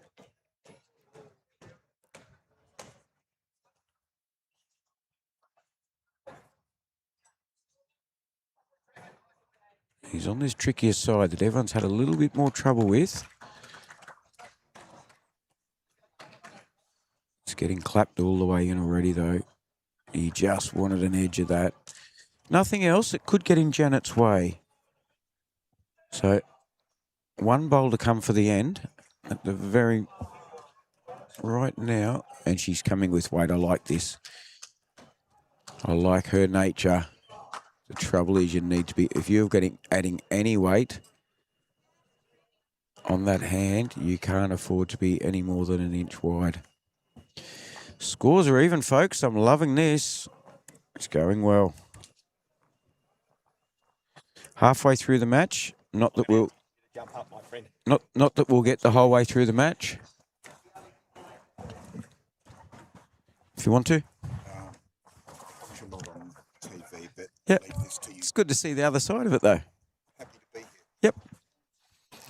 Good to see spectators dropping in, coming and sitting while Matt's away, coming and sitting on the chair with us. And you know that music. I do. You know what that means. I know what that means. I've got to bring up that. Round the grounds, we've got the updated scores around the green. How good is that? I need to make it go bling, bling, bling, don't I? So here we go. All right, on rink 9, it's Team New Zealand. Bailey, 6 over Dodds from Victoria, 3. Rink 10, it is Queensland 4 over Victoria, 3. That's a Jackson versus Barker. On rink 11, Mr. Walker from Victoria is 4 shots up over Ratford from the ACT on 2. Rink 13, it is Queensland Reed who are leading that section. 6 over Webby from New South Wales on 5. They're in 4th place overall on their section. And the final rink, we have Lavelle from New Zealand, 7 against who was on the live chat just the game before, Miss Higgins, 1. Now, we can get rid of the updated scores, but what I'm going to do is I'm going to tell you the state of play where the points score. Now, you've got that. That's the old one, though. So get rid of that. I'm going to get rid of that So we completely. can just see the play, and I'm going to tell you where the teams are after the after that round. So, yeah, get rid of that. Let's get the Just vision thought back I'd on let the... people know. That's what we're going to... That's what Matt's going by now. He's updated what was the... Okay. And we've got a lot of people on the chat, so good morning to all of you and thanks for joining us. So as of round 5, before the start of this play, a couple of interesting results from round 5, which has moved a couple of those positions. So I'm going to deal with one section first, and then I'll deal with the other one. So the only undefeated team that is on the coverage. Actually, that might not be correct. I'll just double check that before I do. Are you going to run through the positions of Pool 1 and run through the positions of Pool 2? I'm absolutely going to. That'll be perfect for people because then you can just say the state and the surname and what position, what ranking they're currently in. Yes, 100%. And I've just... Rather than throw too many facts and figures. Yeah, no. I will let them know. I've just... Stephen Fox, this is what he needs. Another good confidence booster. That's 2 ends in a row. He's put in some great bowls. Only about 3 or 4 inches from the jack. Yeah, maybe if you go down the rankings. I will in a moment. Can you do that off the most recent one of I've those? got it all. I'm just trying to find out where Hughes' team is, and I believe... Got to remember, there's people out there with my level of mentality that might not be able to follow all the numbers. But the only problem is Team Hughes has got a bye at the moment, and so I haven't brought them up in my calculations. And that's okay. I'll go back and do that now because... By the time you've done all this, you know what, the game will be over, and then we'll have to add those scores in. No, I'm all over it. I'm not picking on you. No, that's fine, mate. Just sledging. No, there's always plenty of that. All right, Foxy, you let me know when you're going to start talking. I'll keep commentating until then. Foxy just wants to get a couple inches around his own, probably 2 foot, and that way he's right behind you. He'll have one on and one behind that way. His weight's looking good enough to do it. Yep, near enough's good enough. He got it behind. He had the weight that he needed. That's the important bit. Okay, that's where I... Stuart now, Kathy's just made a comment. Graham Tannis. Now, I have to apologise, Kathy. I'm trying to remember. Unfortunately, sometimes we look at the live chat, folks, and the person may have already put the comment on a few minutes before, and they may have automatically typed it in the moment I said something about a particular person or whatever. So just refresh my memory, Kathy, if you could. Something that I was referring to. I've got a zillion things going on. It's easy to forget what you were talking about 5 minutes ago. I might not be a smart man, but I can lift heavy things. I used to be able to.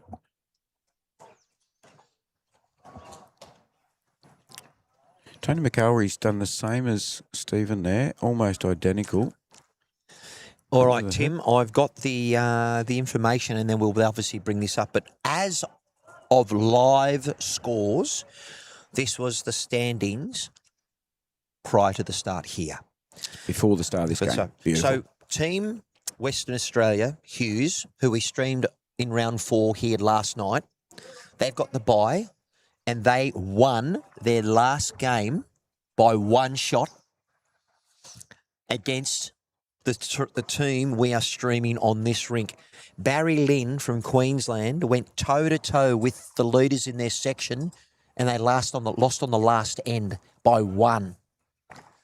So the Western Australian team are still undefeated as they're having a bye right now. Do you reckon the bye may hurt them going into round 6, going into round 7? You've got an hour lunch break probably anyway coming up after this game. So they are 5 wins with a plus margin of 35. Have a look at this from Petrus, mate.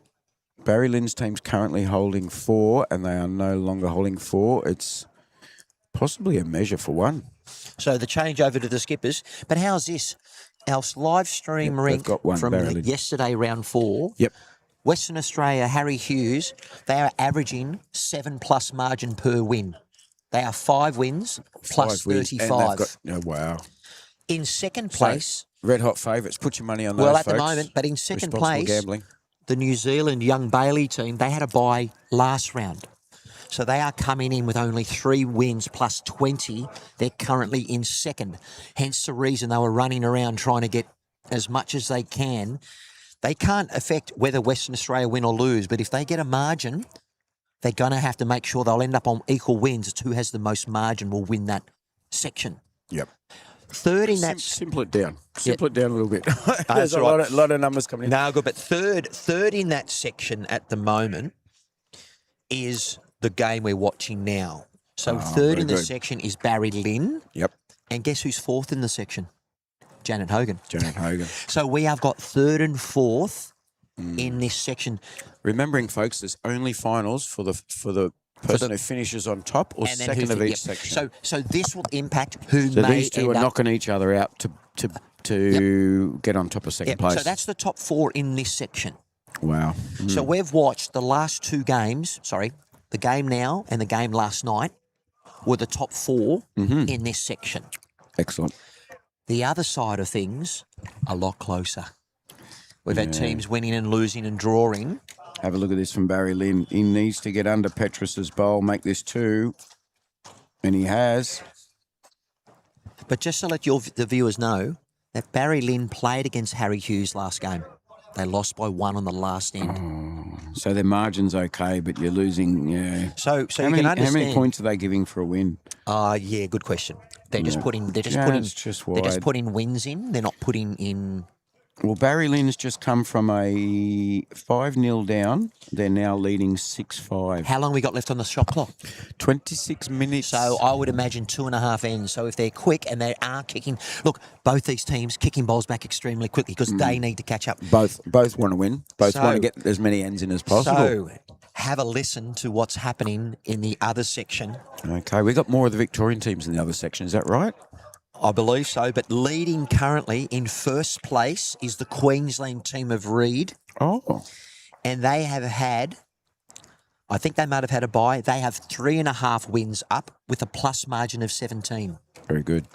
Their current game right now, they're playing 4th place in that section, the only New South Wales team, Paul Webster. Ah, true. So there's so we're at the moment in the other section, we've got 1v4. To let you know who is second in the other section is the Queensland team of Jackson. They are yes. Yep. they are We've had them but on. They are 3 wins, but their margin is -7. Okay, so they've had a bad loss and 3 wins. And the other We team, got a little toucher there. and the other Noel team Crosby. that is in the top 4 in that section is who was on our live stream just before commentating. Miss Higgins, Sue, is it Sue Higgins? Sue, yes, but she's They- got a bye in the last round. She told me yesterday. Well, and they need to win every game here. They are currently 3rd with 2 wins plus 1.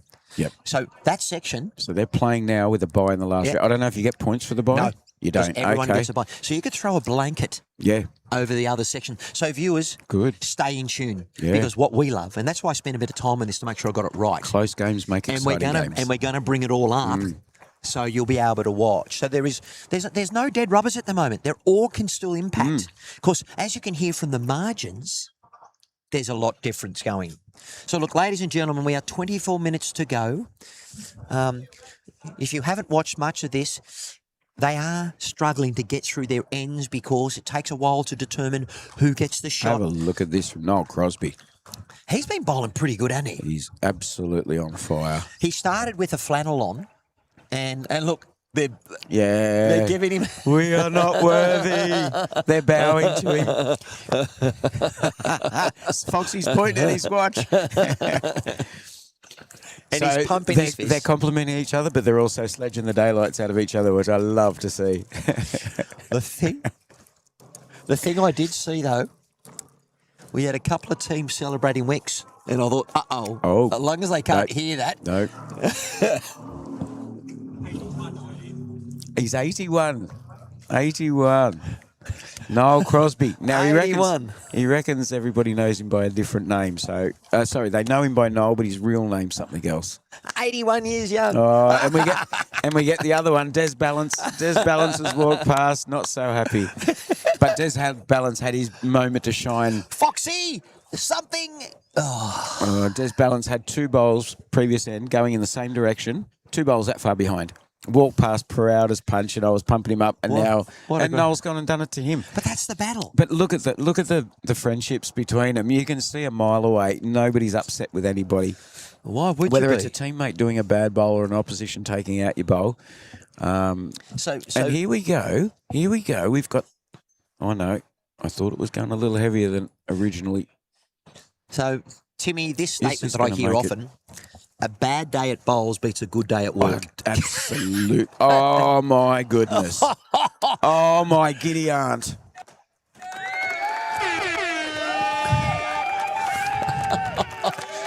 Oh The crowd's my gone giddy aunt. wild. It's a pity we haven't got the replays available at the moment, but we'll get that. Petrus is looking at his watch now.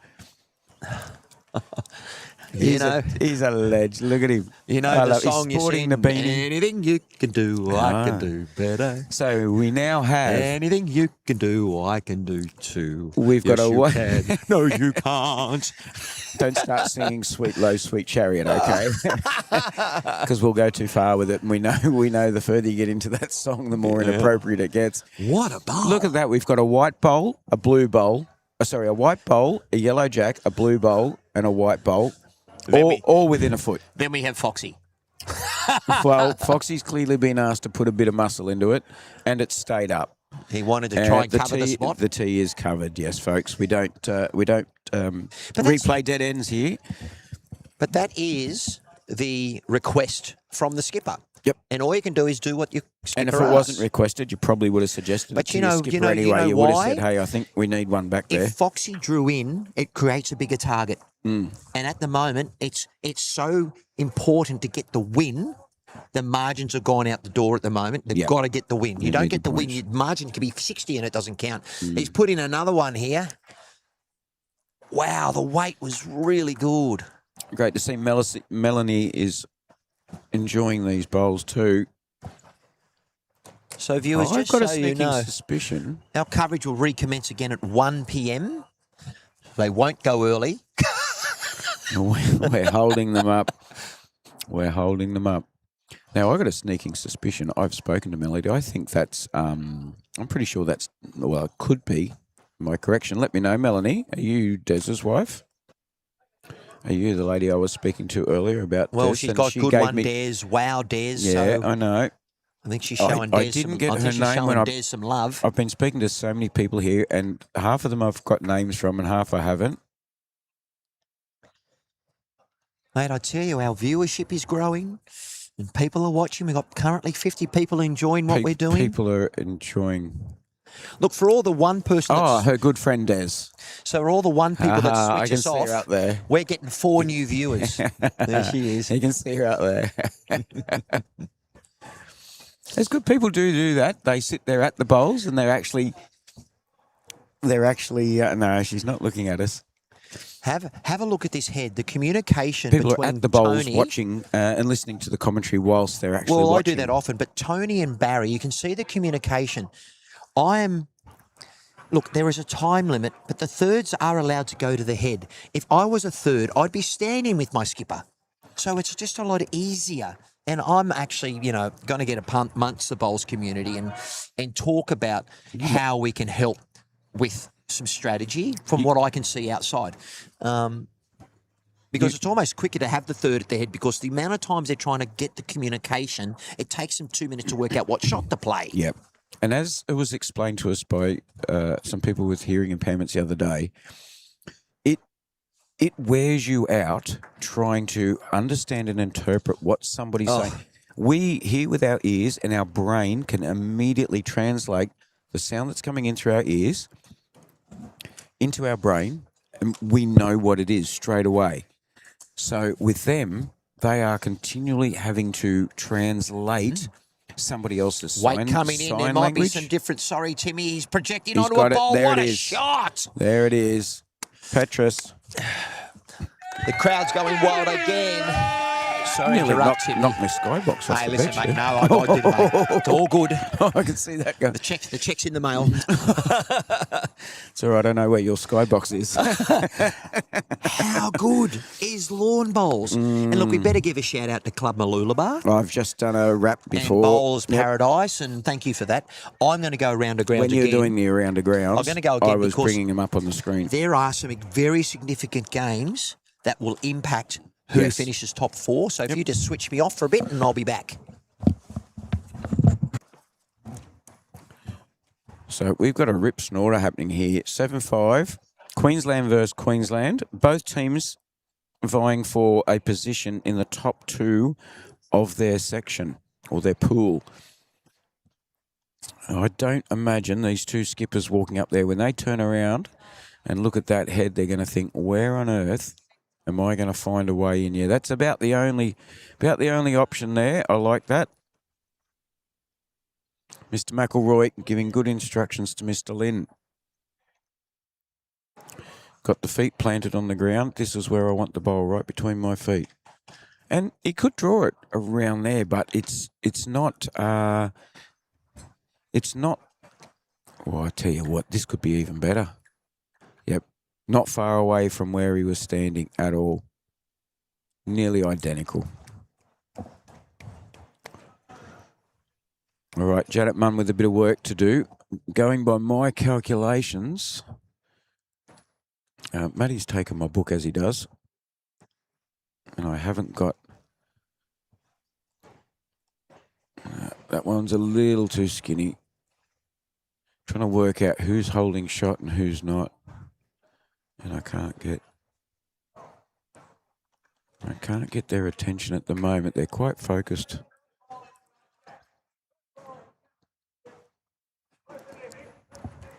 They're a little focused on what's going on, so I can't get their attention.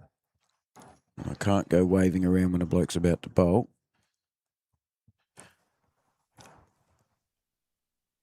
One.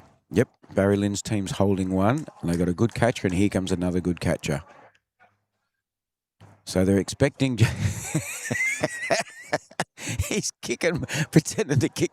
He's got a sense of humour, Mr. McElroy, I tell you. Janet with a very important job to do here, because if they're one down, that'll make it a 3-shot difference. We have 15 minutes to spare, so I dare say after this end, there'll only be 2 more ends commenced. Remembering, folks, when that alarm goes off, it's a pink bowl going in, it's got the jack, and it's probably going to remain, it'll remain the same person holding shot there. I don't know. That green bowl may come into it, which was, it is, a white bowl and a pink bowl, and also Barry Lynn's got one down the back there. Yep. That was the catcher that he was told to put there. How valuable did that end up being? He's tried to kick another in. Mr. McElroy's got fantastic sense of humour. You've just missed. You got to watch that end. You need to watch that end back, Matt Harris. You just missed some absolute brilliant. You left. I left and almost put your skybox off the table because I pushed the applause button. Well, what happened after that changed the whole situation as well. So we got a 3 to Barry Lynn's team. Unbelievable. So a 10-5 difference from 5-0 down to 10-5 up, folks. And it was Janet that bumped the jack through, but she had to do what she had to do. I said when they went up the other end, I said, I don't think either skipper's going to turn around when they get to the mat and like the look of this head. So just to let you know, viewers, the top 3 in this section, we have got 3rd playing 4th. And it's a battle. Now a 5-shot diff. Yeah, it wasn't 5 minutes. 15 minutes ago, it was not. They'd only just caught up to 5-all. I would think I've just looked at the rink number 9 next to us. That is the team of New Zealand, which is the young man, Mr. Bailey, and that is Adam Bailey. They have shot out to an 11-3 lead over Victoria. Well, That'll get them a 4-win with a margin of 31. Yep.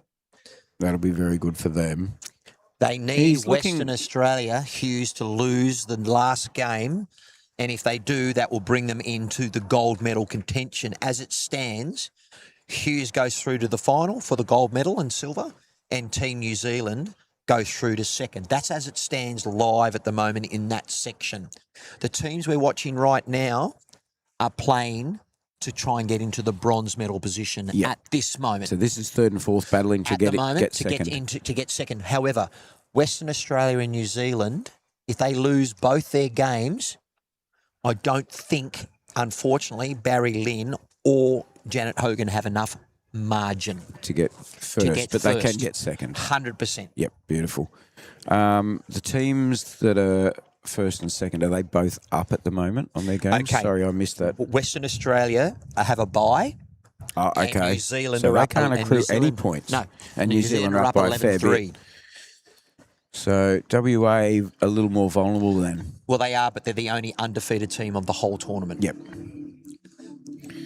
And you got to give a shout out for that. That's 50 ends of bowls. Yes, and to let you know, the leader of that section, Harry Hughes, is playing the current cellar dweller, the composite team of Gary Dodd. Okay. So a miracle has to happen. Yep. But it is lawn bowls. Anything can happen. That's in the final round. And we're streaming that one, aren't we? No, we're not. No, we've got Adam Bailey But back, haven't we? Bailey and the ACT. Oh, good. Well, So we've got Adam Bailey back. So the game we're doing straight after lunch, folks, is a very important game They'll be going for shots 4. Yes, they'll be trying to get to first. Absolutely. Yeah, they'll be trying to jump over WA. And you will see what I've been watching on Rink 9, adjacent with the attention to urgency. He's settled down now because they've got a margin. Yep. And you can see him, he's enjoying himself a bit more. But talk about owning the green. I could see a bit more relaxed Well, he body had the language arms over there a folded and moment was ago. relaxed, Yeah. but he was up and about. So I do have an around the grounds, which we won't go to the music, but I'll do this while we're watching the bowls. So on Rink 9, I've already mentioned the New Zealand team of Bailey against Dodds. They are up 11-3, so that's New Zealand versus Victoria. Rink 10, we have Queensland taking on Victoria, and I can tell you it's a one-shot diff between Team Jackson, who's currently second in their section, against Michael Barker. Now, Michael Barker's team was in third, but they lost their last game. Stephen Fox with a lovely bowl Well done. there. But Michael Barker, they lost their last game by 5 against Janet Hogan. So Michael Barker has slipped to 5th. So in Barry this Lynn and section. Janet Hogan have both upset some of the other teams. Yeah, at and that was certain the last stages, which round is- was incredible. These two teams we're watching, folks, they're not world beaters yet, but I tell you what, they're ruffling some feathers. Well, Michael Barker, who won the inaugural singles at the Australian Open, they were in medal position, and they lost their first game this morning by -5 Look at against Janet Hogan from Queensland. Stuart Orr. So the Queenslanders in their home turf are causing some upsets, which is hopefully not ironic for tomorrow night. No. They'll be all worn out by tomorrow night. Final 2 updates. Passed out in the gutters of Caxton Street, they will be. Final 2 updates. This is an important one, viewers. First, fourth in the other section. Oh, excellent. Queensland versus New South Wales. I would hope that New South Wales is winning. Webby. Before I went over there, it was, Timmy, That it was... punch in the ribs I I know, just that copped got me. wasn't great for my No, it didn't hernia, help. I can tell you. I can tell you. It was a friendly punch in the ribs, was. but oh no. But Queensland and New South Wales 1v4, they were 6-all. Oh, okay. I then went over there and Paul Webster's team dropped a 4. Oh. So they're now down 10-6, but that is first taking on 4th. Okay, hang on, mate. Tony McElroy's only just put that bowl in, so Team Lynn holding 2 at the moment. And we're just hit the 9-minute mark So they'll remaining get- in the game, mate. They'll So get one more end in. Yeah, they will. And the final matchup, which is probably not going to impact the overall results, but it might, We have Sue Higgins from Victoria taking on Lavelle from New Zealand, and New Zealand are currently beating Team Victoria 7-3. Tony McElroy again. Wow. This is sublime bowling, folks. Absolutely brilliant bowling. You don't get a Mr. Chalky, but who needs a Mr. Chalky? There's lots of the three of them. These three boys that are playing for Barry Lynn. The three amigos. Yeah, they're all contributing. They've really stepped up now. But it takes one and player you know what to it's step caused? up and have, come with me. Yep. But what it's caused is a few more of these weighted shots, and this is what happened with that last end. Oh, Foxy! He thinks he's just giving me the dolphin. What's the bloke who plays the centre or the winger? What's his name? I've forgotten the name. No, I can't remember. Queenslander. There we go. That's 81. Is that 81-year-old Des calling out Queenslander? It was. I'll teach him how to pronounce New South Wales a bit better than that later. Well, look, viewers, I hope you're enjoying it. Both the teams are filled with absolute characters, all players. And I know at the moment there's been a bit of momentum going in the way of Team Lynn, but Team Hogan, absolute characters as well. Yeah. We got... Oh, I need to be able to read that.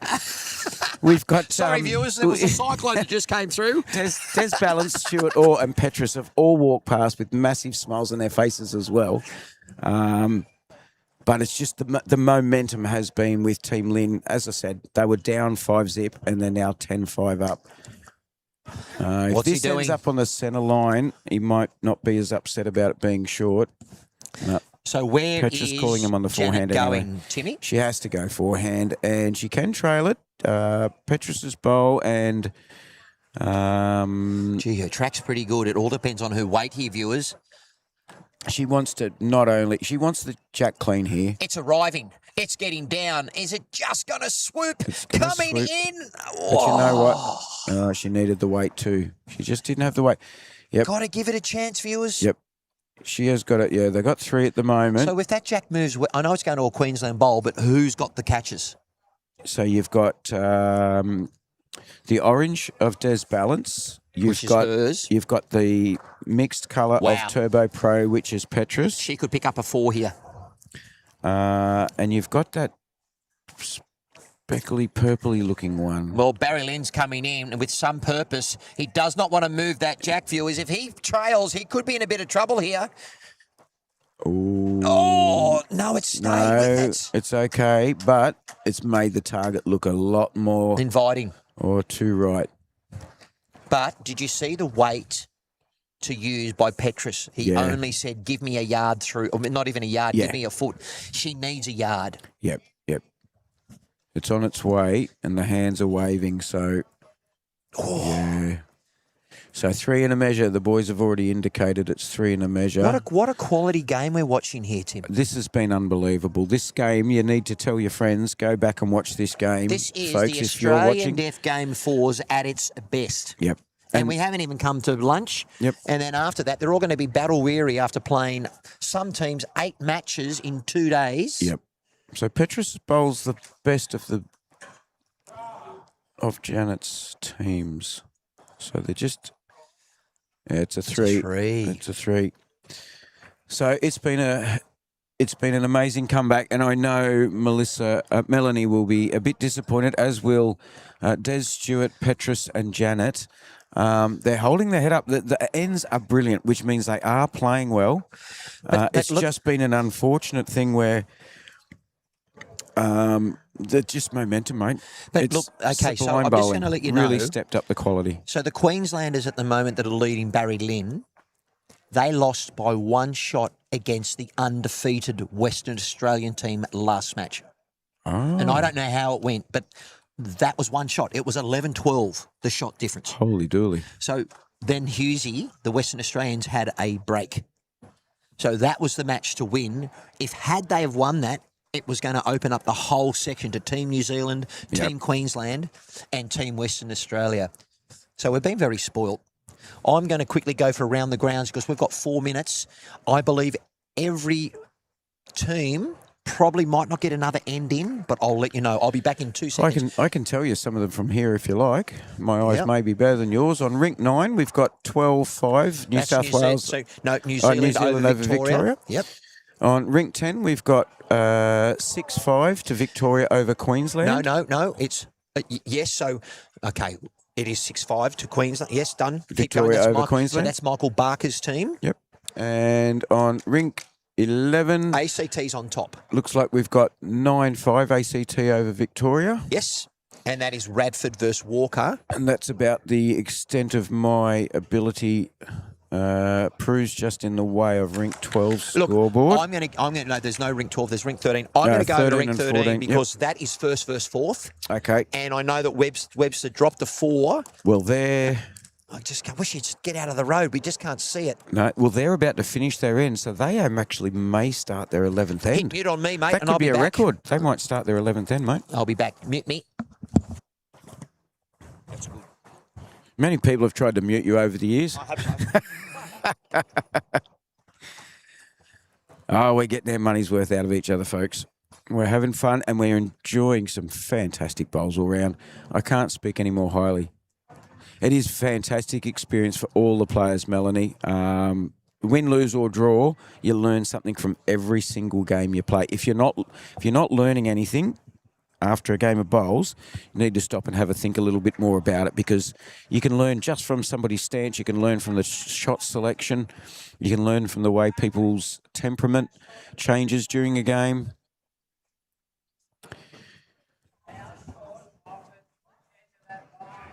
So I haven't even updated the score, but we've just been too excited by the quality of the game that we've been watching here, folks.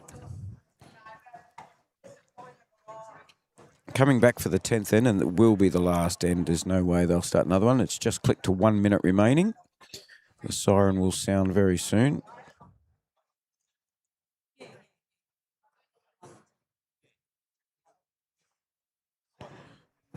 Mr. Orr watching his intently here.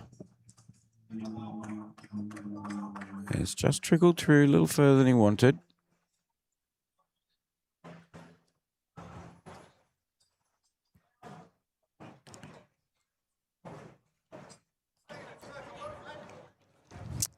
She's watching from the couch at home today. You'll probably be disappointed you weren't here, Melanie, but I'm so glad, and this is a perfect example, Matt. Melanie's a good friend of Des's. She's been watching so much of the bowls, and she just happens to be home today, so she's missed this game. But aren't we glad we're streaming? There's a perfect example of somebody getting to see their Well, she can watch it back in friends, 3 family. weeks' time if she wants. That's exactly right, but she's not missing it live, and that's the important part. So, Timmy, She knows that's what's going on right now. I've seen Benny walking the streets. This is Benny the hearing dog. I've just gone over there. It is 10-8 to Queensland, 1v4 over New South Wales. 10-8, but New South Wales with 2 minutes with 40 seconds to play. Who's the New 4? South Wales are holding 4. So that's the team that's fourth? He's fourth. He's winning. Oh, wow. He's behind by 2, so I've got to watch this. They will not get another end in. The buzzer is about to go, so I need to watch this match because that is going to impact the state of play before we go to lunch. Stuart's just set out Des's bowl there, so lucky stayed. Big bowl coming in from Queensland over on rink 13. I'm watching the skipper. He's put it in the head. It's up and down for the shot. They were 4 down. There is the siren. New South Wales on rink 13 Tony McElroy. need 2 shots to draw. And a draw does nothing good for them. They need it 3. And they're halfway through that. No, there's the only skippers down to Skipper bowls to go. To 4 bowls each, 2 bowls each. That last bowl of Tony's almost sat on Stuart's blue bowl for a shot there. And Petrus looking to make it 2 here. Well done. I'm just letting you he know, has. obviously we've got the stream going here, but Paul Webster's following his bowl down. And guess which skipper stayed down the other end? The Queensland skipper stayed down there to look at the head. Mm-hmm. Oh, okay. There's fist pumping going on. Have New South Wales got 2? The skipper's now having a look. Tony's not happy with this one either. Talk about riding your bowls. He was I really know. up there. We're trying to commentate two games at the same But look, time here. it's just the way it is at the moment. We've had the buzzer go, so they're going to go for lunch. This one's been decided. Yep. And I very much feel for Team Hogan. Des Ballant, Stuart Orr, Petrus van der Walt and Janet Hogan have played exceptionally well. But they've just come against a But hotter team. when those $1 million closies, value games, bowls have come down, they've just been the ones on the wrong side of the ledger. How appreciative are we showing our appreciation to the players because they put on a show? And they know that. They're smiling coming past. I'm tickled pink that I'm here doing this, I tell you. All right, viewers, I'm just going to make sure that I follow what is happening. Queenslanders, they're currently leading the section. Reid, he's 2 down. A draw is going to hurt them because they've already had a draw already and they might be leapfrogged by the other 2 teams, which is another Queensland team and a Victorian team. He's knocked a bowl up. Oh, I don't know about Paul's body language. I know you can't see it. No, I'm waiting for Des to bowl, Barry to bowl here. Yep. Off we go. I'll let you watch that game and I'll keep an eye on this one. You go. So what I do want to know, Matt, though, Barry Lynn looks like his team will win this match. He unfortunately is in the pool of death with Hughes from Western Australia and Bailey from New Zealand. But yes, that's right. So he's waiting on decisions now on, one team's just had a bye and Bailey's just played. This margin's going to help him because his margin was -3 prior to this. That's right, yep. And even though the New Zealand game next door that's relevant to this, they've taken the scoreboard down. When they took had it down, a decent lead, didn't they? The decent lead was about close to 10. Yep. All right, ladies and gentlemen. Janet's drawn in there, and it looks like, it's at the moment it's 3 to Team Hogan, I think. So Barry wants, this is very important. He just needs to even the margin. Even if he cuts back that 3 to 1, Janet's still got another bullet after this bowl. So. And the New Zealand team is live streamed on our match next. Sorry, Timmy. I can't read it. That's all. I don't want to get names wrong. No. All right, Barry's last bowl. No good. Okay, Paul Webster on his way. He's chasing his bowl. He's actually chasing it a little bit. Has he got to land it in there? It's got to run. Okay. He's fist pumping. He fist likes pumping. So I think he's put in a blocker. Okay. Janet Munn's last. Janet Munn. I'm talking about a different Janet. Janet from South Australia's Janet Munn. All right. I'm guessing it's a 3. Yeah, it is a 3. Timmy. 3 to Petrus. Zoom your camera over. Get it over to this is the last bowl of the Queensland, if you can. I think it might be, I don't know if you're going to get it with camera 122. Maybe go camera 120, or that one might work. From here, we've got less chance of anybody walking in the way, hopefully. So zoom in, keep going. You're almost there at the head. Bit over. There it is. Now zoom in on that. We have got our final bowl. This is 1v4. I don't know how clear this is going to be for you, folks. I can help but you describe. Ken Reid, I don't know what the score at the head is. They are up by 2. They do not want to draw. Of course, a draw is going to bring the other 2 teams in. This is 1v4. Bowl's on its way. It's going to keep going out of focus because it's getting that glare all right. from behind. I'll let you know. Bowl's halfway down the green. It's coming into play. Coming in from your left, folks. Bowls could move. They're all watching. Here it comes right now. Connection. He sat and stayed. Then the hat's off and he's got the shot. Wow. Holy What dooly. shot. They were down 3. What a game. He's trailed the bowl and they have come through. So look, the skipper has got his hands in his pockets. You might need medic to him. He's almost had a cardiac arrest. Defibrillator to ring 13, please. Wow. Defibrillator, ring 13. And Paul Webster. Price check, 14. Paul Webster's just taken his hat off and gone, damn, I hate this sport. Yeah, he has. Oh, yeah. Queenslander. It's pronounced Queenslander. Yeah, Queenslander. You got to do it like Billy Moore. Look, it's good that we've got, all the players are out there, folks. They're all debriefing right now. You got your hearing device in? Yes. We've got a lovely opportunity here to speak to. You've got to have lunch. Really appreciate all the effort. I appreciate it. So lots happening, folks. We'll get back to you very soon. We've got Stephen Fox joining us from Team Queensland. Welcome back to the Combox for about the 27th time in the last. Oh, what are you up to now? Day 5. Yeah, it's going to be a long week. Day 5, mate. Congratulations. That was a big turnaround. 5-0 down to 13-5 up, but you dropped a 3 at the end, so 13-8. Yeah, I'm hoping that doesn't affect your runs on your scoreboard, mate, because that's what is important for you guys right now. We needed to beat Western Australia this morning. And believe it or not, we dropped the 4 on the first end and lost by 1. So, even here we gave away a start. Unfortunately, that's just the way it is. But we've got the bye next up, so the boys can all kick back and You've got the bye. Yeah. So you don't get points for the bye. So you'll know where your position. So you're just hoping you're in front of. Is it New Zealand, WA? Matt's been telling me, but he's been rattling off so many team names I've lost. Yeah, we needed results to go our way. We needed to beat Western Australia this morning, and we needed New Zealand to lose 1 game to get us through. But New Zealand's just had a pretty good win. They were up 11 odd at one stage. Yeah. So the other team, WA, did they just have a bye? They did. They just had a bye. So you've got to hope. You've got it now. You've got a bye. You've got nowhere to go. So you've got to hope that that win's just put you above WA. We got somewhere to go. We got somewhere to go. It's called a bar. Yeah. The medicine cabinet. I know you can hear me because I'm quite loud. I just spoke to Paul Webster, who's one of the national selectors. They were holding 4 with 1 bowl to play, and that would have got them a win by 2. The skipper, who is currently leading from Queenslander, Reid, played with weight, knocked his own bowl through, so got a lot of good fortune and took the shot to get the win, knocking New South Wales out of a possible bronze medal match.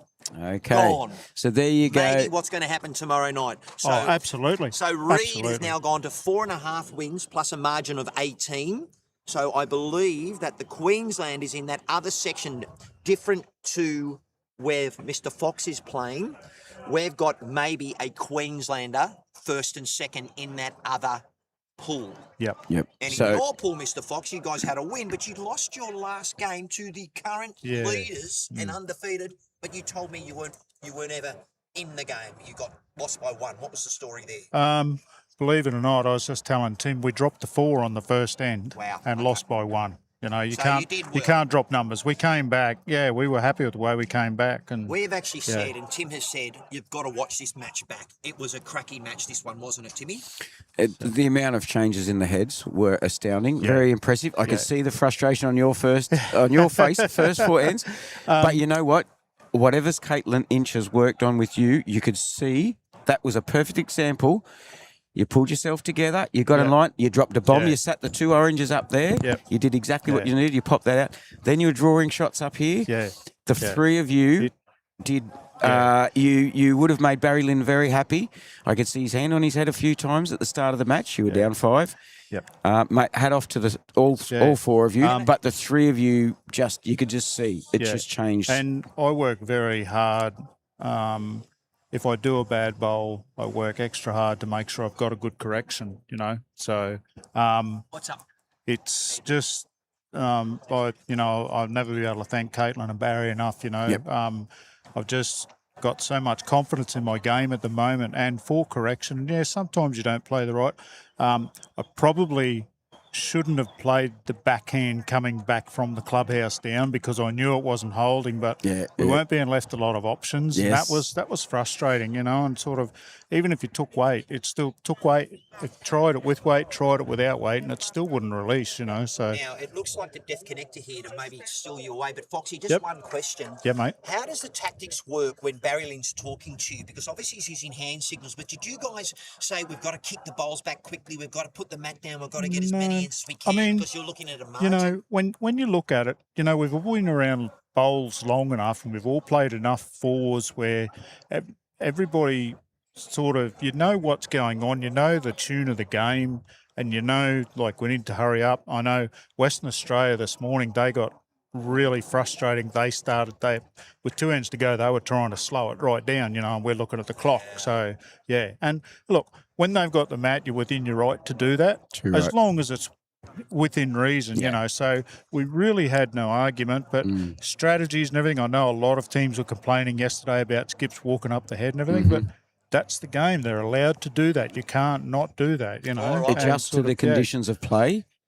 And you guys, nobody in your game just then, nobody had a reason to go slow. Yeah. And everybody wanted to get as many runs on the board as they could because you're both trying to chase first and second. I've been watching around, and, you know, if you want to complain, if anybody wanted to complain about anybody wasting time, it was actually the amount of time the skips took to get from the head back to the mat. Yeah. Some of them were ridiculously slow. It was like they were out on a Sunday stroll, you know.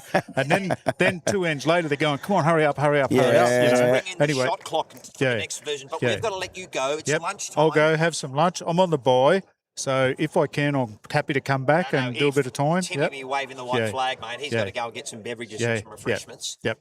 All right. But we are looking at round 7, Timmy. We are, and then during round 7, folks, so this link will end in a moment. We're going to hang up on you all. We will come back with another link for the afternoon. The afternoon's link will give you round 7, so there'll be lots of toing and froing with jockeying of positions, and then you'll get to see first in Pool A and first in Pool B competing against each other. Thank you very much to Stephen Fox again for joining in commentary. We'll be back after this break, folks. Things are really warming up. Club Mooloolaba have turned it on. Deaf Sports Australia, thank you for allowing us to join in the live stream. Thank you to Deaf Bowls Australia for allowing us to join the live stream. We are tickle pink and we are enjoying so much. Folks, go tell your family and friends. We can't actually, I can tell you. We will be live streaming the first game after the lunch break. Will be New Zealand versus the ACT. So Adam Bailey is the skip, the young fella from New Zealand who's currently fighting for first and second spot. Pretty confident he'll finish one of those two against Gregory Ratford, the skipper for ACT. Let your friends and family know, folks. Doesn't matter who you are and where you're from. You're going to enjoy some more good quality bowls.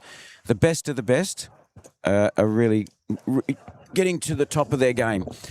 So thanks again to everybody. Oh, well done. And look, we're going to try and bring in a 4th camera, so I'm glad this stream will cease. Timmy, outstanding. You go and get some refreshments, mate. You have done amazing. You were supposed to help me out, but it's been all about Timmy Wrightson, and I'm very appreciative of his energy. I'm then going to fly the flag for tomorrow and Thursday to carry on the singles, which was really helped my energy. So Tim's nearly at the end of his rope, but he's doing good. He's going to go get a refreshment and perhaps go get something to eat. Timmy?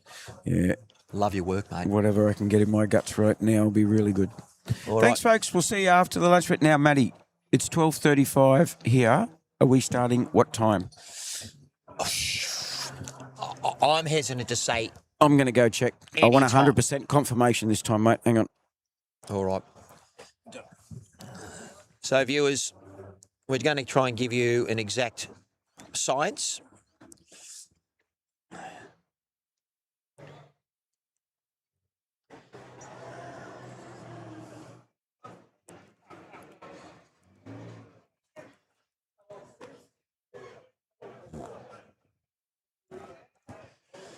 We're just trying to find out when we are recommencing the coverage.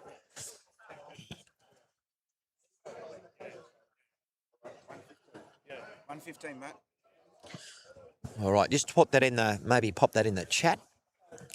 Restart at 1:15 because people then watch that. You're still telling people? Yeah. You're still on it? So we are a 1:15.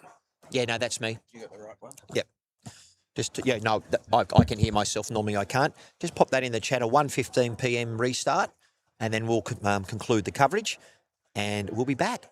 And that means we don't have long, and you don't have long. So go and do what you need to do for the next little bit. Come and join us either live or back end. But thanks everyone for watching. And Game 7 and then the finals will start at 1:15.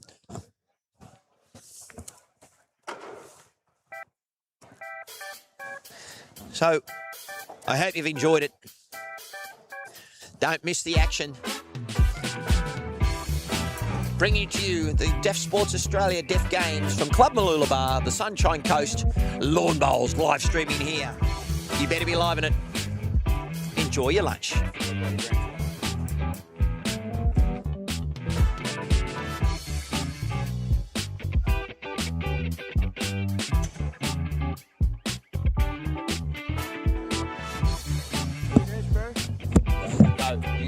I'm